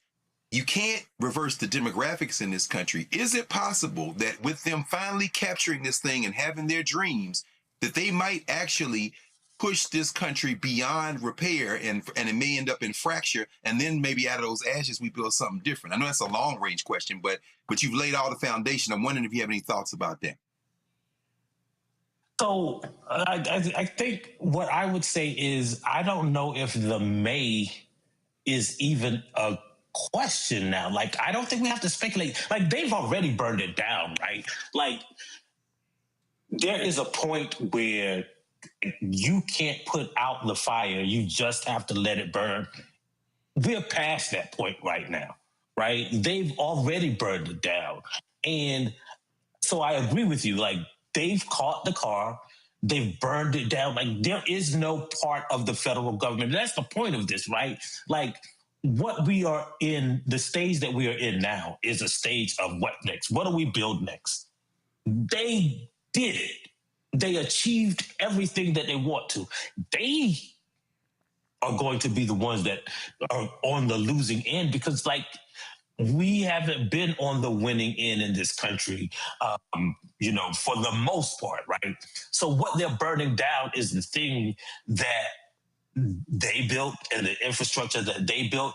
And again, because they are going to demand that something be built to replace it, we are going to have to remind ourselves that we must be included. We have to include ourselves in the rebuilding. And it can't be this again. It can't be this white nationalist structure again. It can't be, like, again, right? Like, when we see these, what we used to call and believe that were checks and balances, and didn't think, well, the president just can't just dismantle 50, 100 years of stuff that we fought for. Hey, man, we left it in the executive branch, though. Right. We never made it. We never made it undergirded by congressional legislation, so the president can do it, right? We never took that thing that Hobart Taylor wrote, and thought, like, man, we can expand it, we can buttress it, we can make it stronger. Now we were like, we got it now. And that's the thing that we have to understand, right? Everything we build, right, they're going to be chopping at it as soon as it's built up. And we also have to realize that politics is not just a game of going to the booth and voting. It is a maintenance project that we are required to participate in. Just like we just explained, right? Like, you got to go and put in your public comment. You have to go and fight this on every end, not just in a voting booth, right? The keeping up the protection of Black people is an ongoing project that does not just happen every 4 years. Yep. And voting is important, but it is not the only part of political maintenance. So my final piece here is, Michael, You talk about, again, how they targeted us. Go to my iPad. CNN posted this. Donald Trump's white working class support has absolutely cratered. Now, first of all, let me be real clear. I don't believe polls. I think them white folks still gonna vote for Trump and whatever he tells them to do. But the bottom line is, here's what we know. Whenever black people have fought for civil rights and economic rights, that actually improved the lives of broke-ass white people. Always has. Right. Always and rich has. white people. So what these broke-ass white people didn't realize is, when they targeted us, they fucked y'all up too. See, they thought they thought it was just us. They thought it was just us. And the last point, I want you to speak to both of these in your final comment. You wrote this, you're number one. You said Project 2025 is not Trump dependent. You said they are not four-year plans for the Trump administration. They are guidebooks for making elections inconsequential and permanently transforming America into an apartheid state. It is perhaps the most complete blueprint for white supremacy since disparate states passed Reconstruction-era Jim Crow laws. Hillary Clinton made the mistake when she said, oh, we beat Trump, the old Republican Party is going to come back. Joe Biden said the exact same thing in 2020. I was like, both y'all are crazy. The reality is, these folks, they want to lock in. They want to destroy the black infrastructure, the civil rights, the economic rights, the civil rights, social justice, health, education, all of it, from the Reconstruction Amendments, the first Reconstruction, to the second Reconstruction, the Black Freedom Movement, Civil Rights Movement, and then the third Reconstruction, for me, the death of George Floyd, which kicked off that period. That's what these folks want. So they want to wipe it all out because they see the numbers, to Greg's point, and their whole deal is, man, listen, we're going to be the minority population-wise one day, but we want to make sure we always got that power. Yeah, so the only thing I would disagree with is the want to part, right? Like, they have. Like, ain't no more Reconstruction Amendments, right? Due process is gone. Like, the people are in the concentration camps because the due process is gone, right? Like, we know the Voting Rights Act is gone, right? We know the 15th, keeps chopping away at the 14th Amendment, right? He wants to destroy the birthright citizenship, right? Like, what is the want to part? Right. And as eloquently as you put it about it helps the poor white people, we also have to remember it helps the rich white people. Elon Musk ain't running Twitter and Tesla and all that. That's those people who are creating that technology were beneficiaries of immigration enforcement acts that were included in those 1965 and 1964 civil rights acts that benefited those H-1B visas. All of those people are creating all of the wealth for Bezos and Elon Musk and the rich people too. It ain't just the poor people, right? Like it ain't just the poor people who wanted health care. I mean, you think about it, 20 years ago, man, if you didn't have a job, the hospital could say, hey, man, you ain't got no money to pay for this. Like, you could be bankrupt if your appendix burst, right? We changed that, right? They didn't even vote for the guy who did that. Yep. And as imperfect as it is, right? Like, we live in a world where our efforts help everybody. Yep. And I think we have to understand that it is an ongoing project, and everything we do, they are opposing. And that is the point, right? Like, there is an opponent trying to undo everything we do. It is never neatly tied in a bow, and it is never finished. You mentioned his name several times, Hobart Taylor. Just for all y'all know, Hobart Taylor, native Texan. Oh, God, no. No, I'm just saying, native Texan, Prairie View A&M University graduate, and also a graduate of the mighty Crimson and Gold.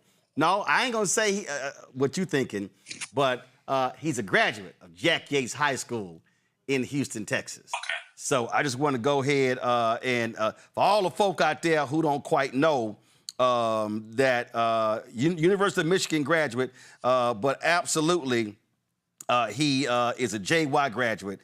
So for all y'all people out there who don't understand, that's how those things work. So great job, Michael, for breaking that whole thing down. And y'all, go to contrabandcamp.com. Go to contrabandcamp.com. contraband.com, and you can check it out. Again, we want y'all to subscribe to contrabandcamp.com, contrabandcamp.com. Y'all please go check that out and subscribe because that's critically important. And you know what? See, Michael thought I was gonna say he's an alpha. He's not. So Michael, I got this little Sigma in the control room. So we throw him a bone every now and then. We throw him a bone every now and then, cause you know. And I keep telling him he's one of the few Sigmas under 55 I've ever met. Okay, so most of the Sigmas over 55. And so Hobart Taylor, Terrell, part of your little youth group. So again, there your bone. There you go. But you know that's one compared to thousands of alphas. So go sit your ass back down in the control room.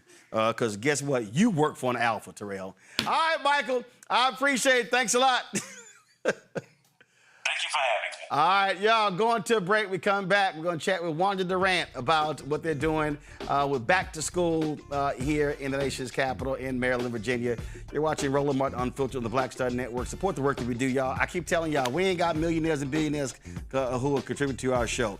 Out of all of the entertainment and sports and Hollywood and music folk, I know 2 people have donated to our show. It's the regular and ordinary brothers and sisters who I run into across this country every day who have contributed. People have given as little as $1. The most was $30,000, $100,000. But listen, the money we've raised since we launched this show 8 years ago has come from regular and ordinary folk giving $1, $2, $5, $10, $25, $50. And so what we ask, of course, our goal is to get 20,000 of our fans contributing on average $50 each year. That's $4.19 a month, 13 cents a day. Supports all the shows on the Black Star Network, including my show. So if you want to contribute via Cash App, use the Stripe QR code. You see it right here. That's for credit cards as well. Checks and money order, make it payable to Roland Martin Unfiltered, P.O. Box 57196, Washington, D.C. 20037-0196. PayPal's R Martin Unfiltered, Venmo RM Unfiltered, Zelle. Roland at RolandSMartin.com. Roland at RolandMartinUnfiltered.com. We'll be right back. All right, folks, let me get personal for a second. My mom had questions about her Medicare, so she called Chapter, a Medicare advisory company, and she texted me right after saying it's a great benefit. It was easy. A real person walked her through the whole thing, and now she understands better what's going on. But it's not just her. A woman in Yonkers wrote in saying the process was so simple, the enrollment was easy, and she was so glad she called. Then there's Marilyn, 90 years old, in Florida, living on Social Security. Her premium climbed every single year north of $400 a month for coverage she could barely afford anymore. So what does she do? She called Chapter. They found her the same top-tier coverage for hundreds of dollars less. 90 years old, and finally somebody in her corner. I hear stories like that again and again from our community. The Medicare system was not built to work for you. Too much fine print, too many plans. Yet Chapter's advisors are independent and honest, the only Medicare advisors that compare every plan nationwide. They're focused on one thing, what actually works for you. If you're already in the right plan, they'll tell you. No games, and people who switched with Chapter saved an average of $1,100 a year. All it takes is 20 minutes. You talk to a real person, and it's completely free help. So call Chapter at 724-264-8281, 724-264-8281. That's Chapter. Let me ask you a question. Why do so many people seem to think they know black men so well? What they think we want, what they think we need. Hell, they even tried to tell us why and how we voted, but never had a conversation with us. Never asked us how we felt, what brings us joy, what makes us angry, what makes us scared. How do we live? That's what this show is about. No translation, because we don't need anybody speaking for us. We can speak for ourselves. This will be a show where we bring brothers on that you don't see on every other talk show. Nope. Brothers that are doing work in local communities with black men for black communities. We're going to hear each other and try to understand so perhaps we can move forward together. No translation, because we don't need anybody speaking for us. Nope. What we need is each other. No translation, right here on the Black Star Network. Check it out.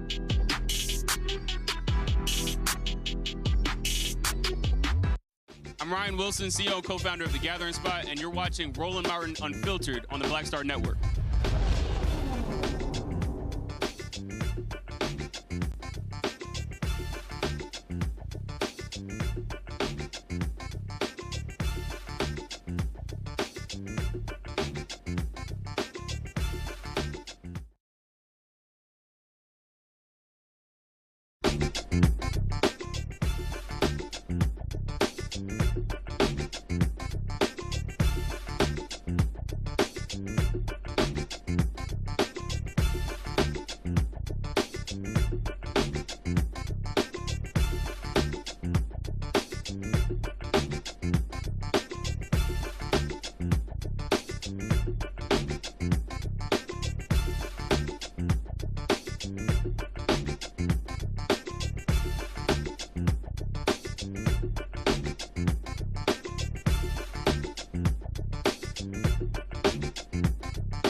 So, of course, we got many people going back to school, and resources are critically important, especially with what's happening with the economy. This weekend, the Durant Family Charitable Foundation was going to be providing school supplies. And joining us right now is Wanda Durant. Of course, she is the mother of Houston Rockets star Kevin Durant, the most important team he's played for his entire career. Been a native Houstonian. So glad to see you. What's happening? How you doing? All good? Doing? Good to see you. All How many good. years have y'all done this? This is our third year doing the Community Day Back to School Drive. Gotcha. Yes. So got the Community Day. Where's it taking place? At 5001 Silver Hill Road, Suitland, Maryland, across from the old Suitland High School. Now, is it only for folks in Maryland? Because obviously this No. is the DMVs. No, it's the DMV. We register students for haircuts, braiding, and sneakers because we didn't want any students coming and not being serviced. Right. So we did early registration for that. Okay. How many folks you got signed up? Right now, for the haircuts, I think it's almost 100 for both. And for sneakers, we have 500. Gotcha. And so do you have barbers providing their Yes, services? we have barbers and braiders coming in to provide services, yes. Gotcha. And we're going to have food trucks. We're going to have activities for the kids. And also, I'm the president of Our Mothers, which is a group of mothers of sons who play basketball. And so we started our Independent Readers Program, which we're creating curriculum to teach kids the love of books, and not just give them books because we don't know if they're going to read. So what we're going to do is we're going to partner with one of the local schools to bring our program there to teach the kids how to read and the technique of reading. Now, how many, of course, I've spoken to your groups, but how many mothers are part of Our Mothers? Right now, it's approximately about 10 of us right now who are full-time working on our back to school, not back to school, but NBA All-Star But you got other mothers who are poor. Right, we got mothers all over the league who volunteer with us, but the core leadership, group, gotcha. yes, about 10 of us in leadership, Gotcha. yeah. And we've seen, whether it's NBA, we see the same thing in the NFL, where parents of these athletes recognize that it's not just what happens on the court, on the field. Exactly. That there's a responsibility that comes from the communities they come from. Exactly. And we know that our sons are out preparing, working on their games, meeting with their partners, creating their professional networks, but their philanthropic efforts, they don't always have a whole lot of time. And so when our mothers come together, we fill the gap for them. And so it's important that the community knows that how our sons give back is through the parents sometimes. Right. Yeah, and so we're here to serve the community and to bring forth the ideas that our sons have in wanting to serve. Absolutely. And on that particular point, because when you talk about, fulfilling a vision, then you have athletes, listen, they're not going to play forever. Exactly. And so you still have those various things. I was playing golf last month with Alonzo Mourning, and the thing that he has he used to be Summer Groove, now it's the Winter Groove. Yes. And he does around MLK national holiday, and the things that he's done now in affordable housing and things along those lines. And so he's been retired more than a couple of decades, but that work continues. It continues because it's who they are, really. And it's just that they don't have the time when they're playing, and then they're creating resources and networks to help them continue after their play. And that's what Kevin has done. And one of the things, when we started our foundation in 2013, he wanted to give back, and because we were all very new in that space, outside of the grassroots giving and feeding people in the neighborhood, he decided that I don't just want to be an immediate resource, but I want a legacy for the community which raised me. And so we have the first generation college preparatory program.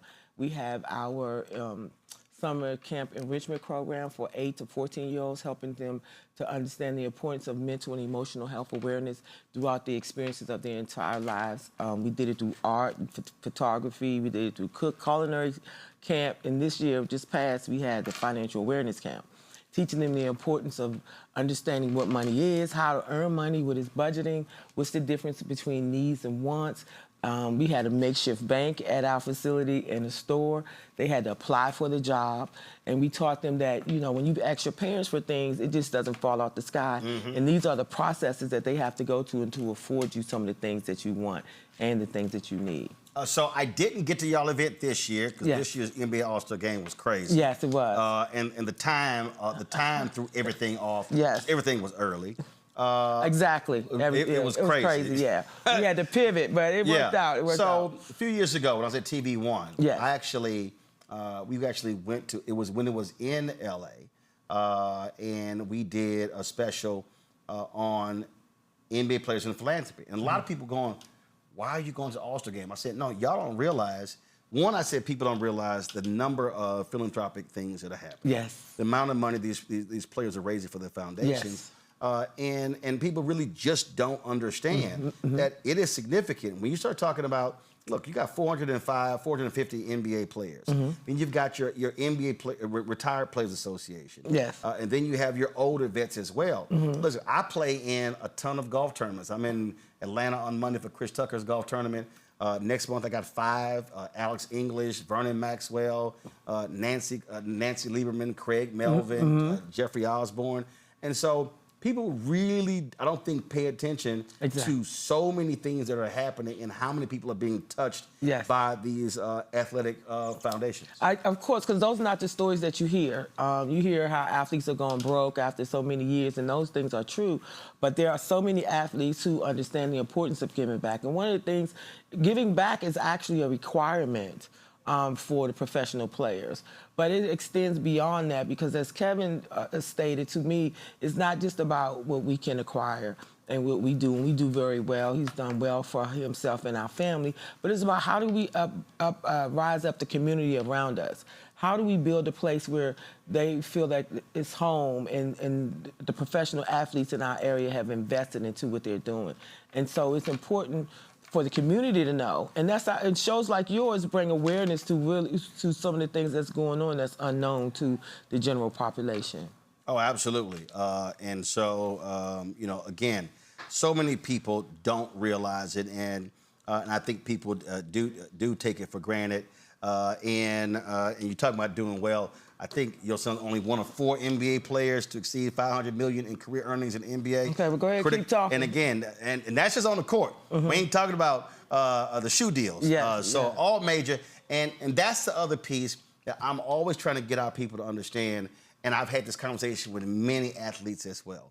And that is, there is massive generational wealth that is accumulated. Yes. The question then becomes, do we retain it, and then how do we then weaponize it for our community? Yes. And that's something that I always talk about, and even what I do in terms of personal giving for National Association of Black Journalists and others. I say to folks that, listen, this is important for how we were able to build Black institutions. Yes, it is important. And one of the things, and how we do that is we have to build the communities. We can't, one of the things that Kevin has said, and I keep re-emphasizing what Kevin has said because this all started because of his career. And so what he said, I want to be a part of building our community so our community doesn't feel like we have to be successful and leave. Let's build a place where they want to be successful and stay, and to encourage the next generations on how to build a successful community. I think it's important that we realize that. Like I tell people, I grew up on one end of the road, and now I live on the other end of the road, but I'm not far off. Right. Because the community know I'm at home. I go wherever I want to go. I'm warmly and welcomed by everybody because they know I'm in it for the thicket of it. We have some interesting activities going around and helping build up the community, some which we can't disclose as of yet. And I know the public know that we were in partnership for Six Flags, the old Six Flags, and so we're still working on what that looks like. And so when Kevin said that, he put his money where his mouth is, his effort, built a team for our family office to support his dreams of growing and building up our community. And he's doing lots of it in media, too. And I've been meeting to actually have a conversation with him about that. 'Cause I've been watching the media stuff he's doing. Let's go to some questions from our panel. Larry, you're first. Yeah, sir. You know, first of all, thank you for all your philanthropic work. It's really important. Thank you. And I know that the DMV is obviously home base, and you talk about this event. Have you thought about, as over the next couple of years, expanding multiple sites throughout the DMV? We would love to do that. I'm the president of our family foundation, And one of the things I think is important is that I realize that I don't need to reinvent the wheel. There are other nonprofit organizations that are doing great things. And if we partner together, I think we can blanket whatever area we decide to blanket. But I would be willing to move this effort anywhere where we can support the communities that are in need. Joy. First of all, I love this. And I personally want, a Black Open Society Foundation. What are you all doing to focus on bringing money into your foundation so that you all can grow and its footprint? I think sometimes we think of foundations giving, but there's many times they also take money from others so that they can expand their capacity. Of course, donors are more than welcome to support our efforts. We have long-term support from companies like JMA Solutions, Ideal Electric Company, individual donors like Danielle McGahee, partners that Kevin has garnered over the years. And so donations is very much needed for the philanthropic work.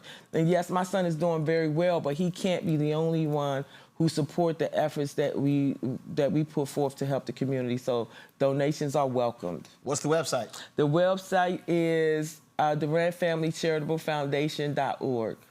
All right, then. Greg.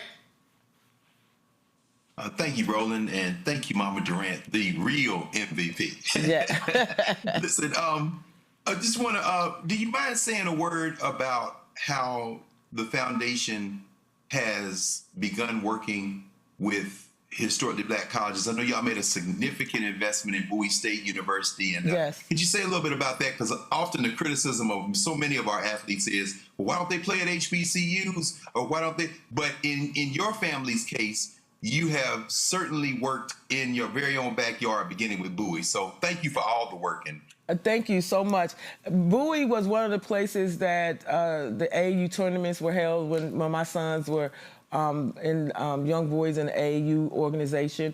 And because it's such a staple in Maryland, the oldest HBCU in Maryland, of course we wanted to support it. And so Kevin felt like not only do I want to support the University of Texas where I've gone and where I played, but I want to support the oldest. Ooh, don't mention that school. Don't do that. Don't do that. Don't mention that. You can't mention that school in this studio. Sorry, but being a Texas A&M graduate, but go ahead. And so he said, that school that Roland doesn't want me to mention, and so he said it's important to give back at home, and it just kind of ties into his effort that we have to build up home. And also, we not only did we support Bowie, but we also supported the conference that happened in North Carolina, a few HBCU conference. I think it's in the second year. We were a lead sponsor 2 years in a row. And so HBCUs are colleges that our students want to go to, and some of them are partnering with us in our first generation college preparatory program. And so it's a big part of who we are as a community.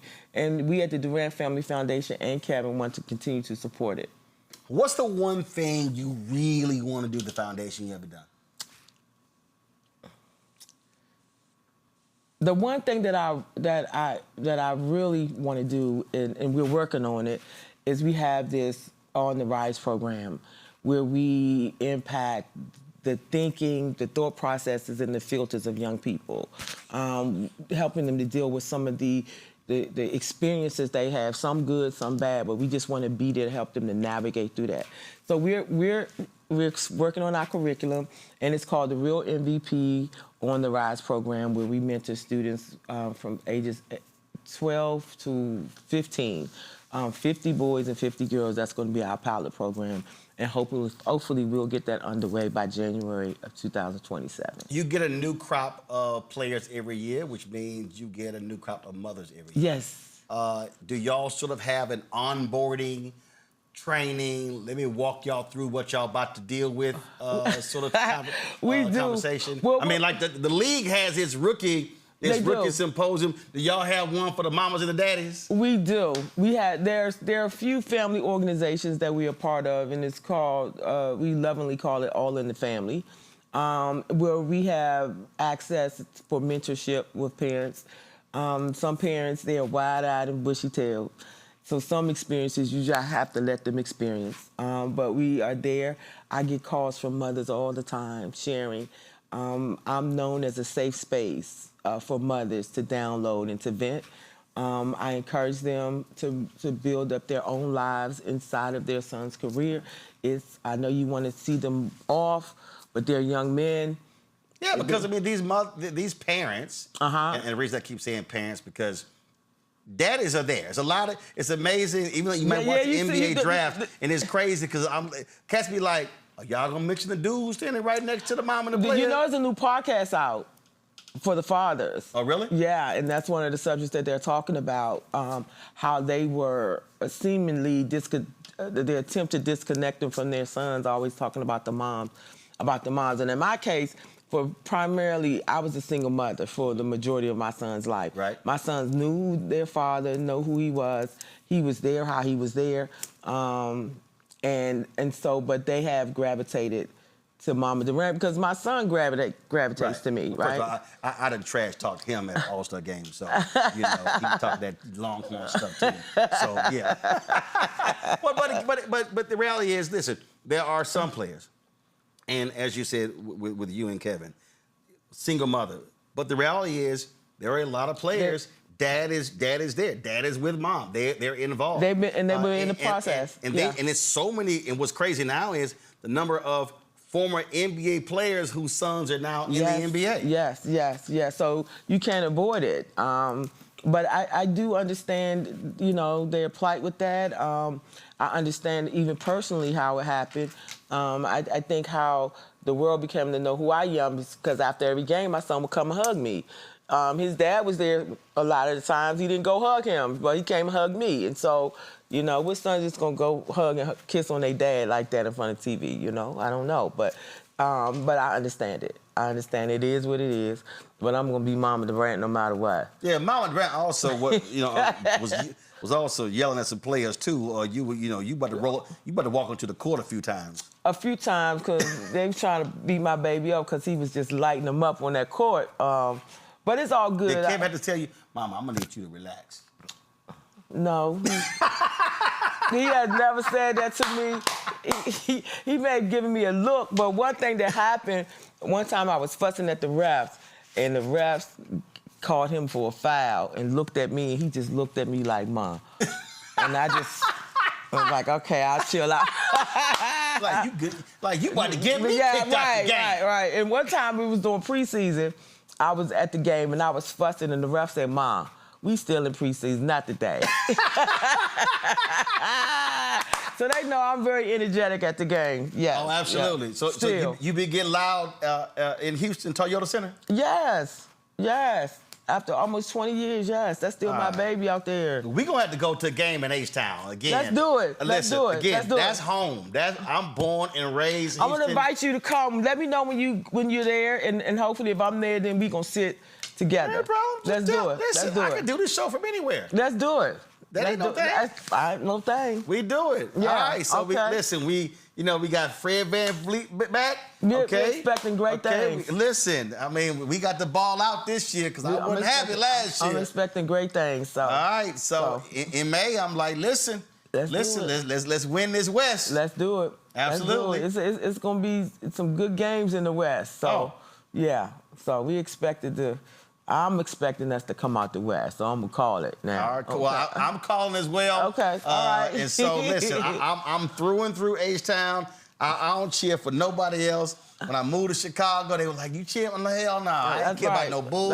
That's right. No Cubs, no White Sox. That's right. I ain't give a damn about no Nationals or Wizards here. Like I'm a Wizards fan because I'm home, but just home. Because I'm home, and I'm fine with that. My whole deal wherever is my baby goes, I gotta go with him. But see, I tell people. You should be cheering people where you from. I don't know what Jamel Hill is doing. What the hell is wrong with her? I'm like, how you a Pistons fan but a 49ers fan? Well, the Lions wasn't when I was there. I'm like, no, you got to go for home. That's right. And then Henry, who normally here, he trifling. He a Cowboys fan. From D.C.? And you have him in here? I know. I've been rethinking that. I mean, not a Cowboys fan. And it's bad because him, Deshaun, the driver, and Antoine, all with Cowboys fans. but we wear that ass out every year. Yeah, we need to find a new rival. Yeah. That's how bad it is. Find a new rival, or I need to find new employees? Well, no, you got to keep folk employed. Don't do that. Right, absolutely. You know, well, Anthony and Terrell, they Commanders fans, but that don't mean nothing. They want shit. Yeah, well, that's all right. We prepping ourselves. We coming back. Y'all coming back? The days of the Hogs are on the horizon, okay? Okay, well, they play my Texans this year, so they might as well go ahead and get ready for that beating. So, okay, we'll see. We'll see. All right, time and location of the back-to-school giveaway. The back-to-school giveaway is going to be at our headquarters, which is at 5001 Silver Hill Road in Suitland, Maryland. The time is from 1 to 4, rain or shine. I'm going to be out there with my new hairdo, so if I could be out there with my new hairdo in the rain, you could come out and partake in the festivities. All right, sounds great, y'all. Durant Family Charitable Foundation. Please support what they're doing. And the website again? The website is durantfamilycharitablefoundation.org. All right, then. We gotta figure out where I can put something. I don't know. Maybe with the shoes. Maybe we can get. We're gonna get you something over here because we need to be represented, right? Because we got, I got the Nike Black History Month shoes. I got the golf shoes. I'm gonna figure it out. From Eastside Golf.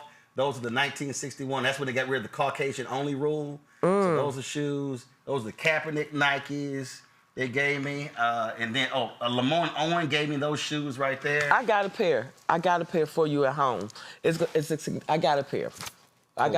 They're signed, worn game shoes from Kevin. We're gonna need a bigger damn space because he got I think we might just have to put it in here. Had to put them down by the fireplace. I think those they're about 17. They're a little large. All right, Juan, it's good to see you. Thank you so much. Good to see you. Love you. And then, what the All-Star game is? What the next one? Arizona. Yes. It's gonna be that early damn stuff again. Well, we're going to be going out to do the same thing. We're adopting the school out there. And listen, so hopefully you'll come by and see us. The other reason I go they deal, the NBA Newsmakers breakfast is nice breakfast. It's okay. They got real food at their breakfast. They got that thick ass bacon. Yes. And they even have grits at their deal. So I always go by their spot. Yes. So and we give out nice swag bags too. They got our swag bags, everything. I can't. Wanda made me give a speech. I'm like, Wanda, you know I get paid for this here. But she was like, no, brother, go ahead and say a few words. I get it. She's like, I give you about 15 minutes. And I was like, 15 minutes? Like, you know what I charge? I get it. I got to run from it myself. Well, I always enjoy seeing the mothers, and I appreciate y'all support as well. Thank you so much for your support. Thank you. All right. Y'all, that is it for us. Let me thank Greg. Let me thank Joy. Let me thank Larry, 2 Alpha brothers on the show. I appreciate that. You know my frat brother here, too. Baby, that's a youth group. I keep telling you that. Don't nobody talk about them signals. We got to support the youth anyway. Yeah, we got to support the youth. That's right, because he got baby milk all on his collar. Again, let me thank my panel. I appreciate it. Thank you so very much. Folks, please be sure to support the work that we do. I tell y'all, listen, our followers have been amazing since we launched this show 8 years ago. Our anniversary, September 4th. More than 50,000 people, bring that music down, please. More than 50,000 people have contributed to our show over the 8 years. Man, y'all support has been incredible. And so let's keep this thing up because we got some great things. I told y'all our new shows we got going on. First of all, we got A Balanced Life with Reverend Dr. Jackie Hood Martin. Juan, you got to do that show. I got to get you on that show. Okay, let's do it. And so that's every Tuesday, every Wednesday, The Other Side of Change with our 2 millennial hosts, Bria Baker and Jameer Burley. Every Thursday, we got Second Opinion with Dr. Ebony Hilton. That's every single Thursday. The Black Table with Dr. Greg Carr airs every Friday. What that new show, Greg? Greg still there? He left? Greg, what you got lined up? It's coming. I got a couple of scheduled coming up, man. All right, then. So, y'all, we got some new episodes of the Black Table coming. Of course, next Thursday, we're launching the new show, No Translation, with Jeff Johnson, airing right here. That's geared toward black men. And then, of course, Roland's Book Club airs every Friday. Great interviews with our book authors. Y'all got that Rolling with Roland graphic. And, of course, our one-on-one interviews. We've had Earth, Wind, and Fire. We've had Jeffrey Osborne. I told y'all to get in the last break. What took y'all so long is go. You need to pull the video up on YouTube. We've had amazing interviews. I'm talking about Malcolm Lee, Talib Kweli, Flex Alexander, Ray Chu, Sherry Shepard, Sheila E., God Torrey. My goodness, we've had Michael Ealy. We've had John Hope Bryant, Lou Gossett Jr. We had T.I., we've had, just so many amazing people. We're going to be going to L.A. soon. My girl, of course, Jane Kennedy Overton, she called me out of NABJ. She was like, okay, Roland, I got my book. We were doing this interview. We've been talking for a whole year. So we're going to sit down with her. We got some other great people. I've been seeing Kevin in his podcast, so we need to interview each other. Okay. I've been seeing his podcast. And so, y'all, we've had some unbelievable interviews with Roland. And so when y'all support, you're not supporting this show. You're supporting all of these shows because we believe in building a black ecosystem.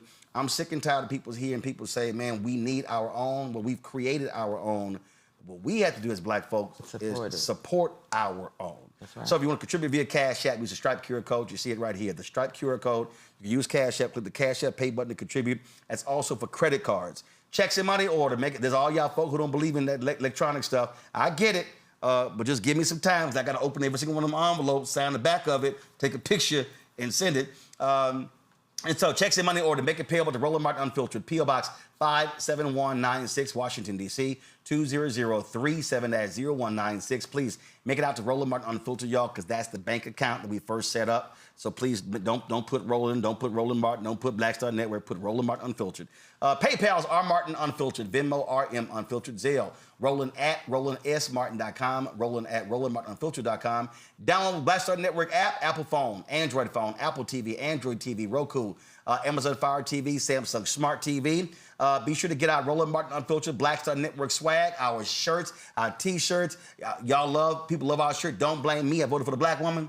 I love that one. Of course, Robert Patillo, he was on the show with his flamethrower. So we created a flamethrower shirt. We got some phenomenal stuff. So go to shopblackstarnetwork.com. And every single product y'all see in our studio, these are all black-owned companies. We created our marketplace segment. We got more than 50 companies, and we wanted to be able to support black-owned businesses. When you buy the products from shopblackstarnetwork.com, you're supporting those black-owned businesses, and you're supporting us as well. And so, y'all, check it out. You name it. We got books and backpacks and crossword puzzles and car solution, and we got grooming products and skincare products, and we got black-owned toilet paper. Did you know that we got some black-owned toilet paper and tissue? No. A company called Leafy. Hey, Sigma, run over there and get that. Bring me the tissue. That's right. Seriously, it's black-owned toilet paper company. Really? So they use bamboo.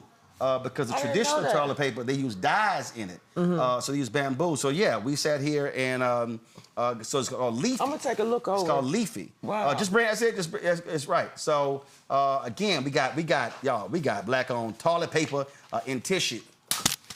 Come on, bring the box.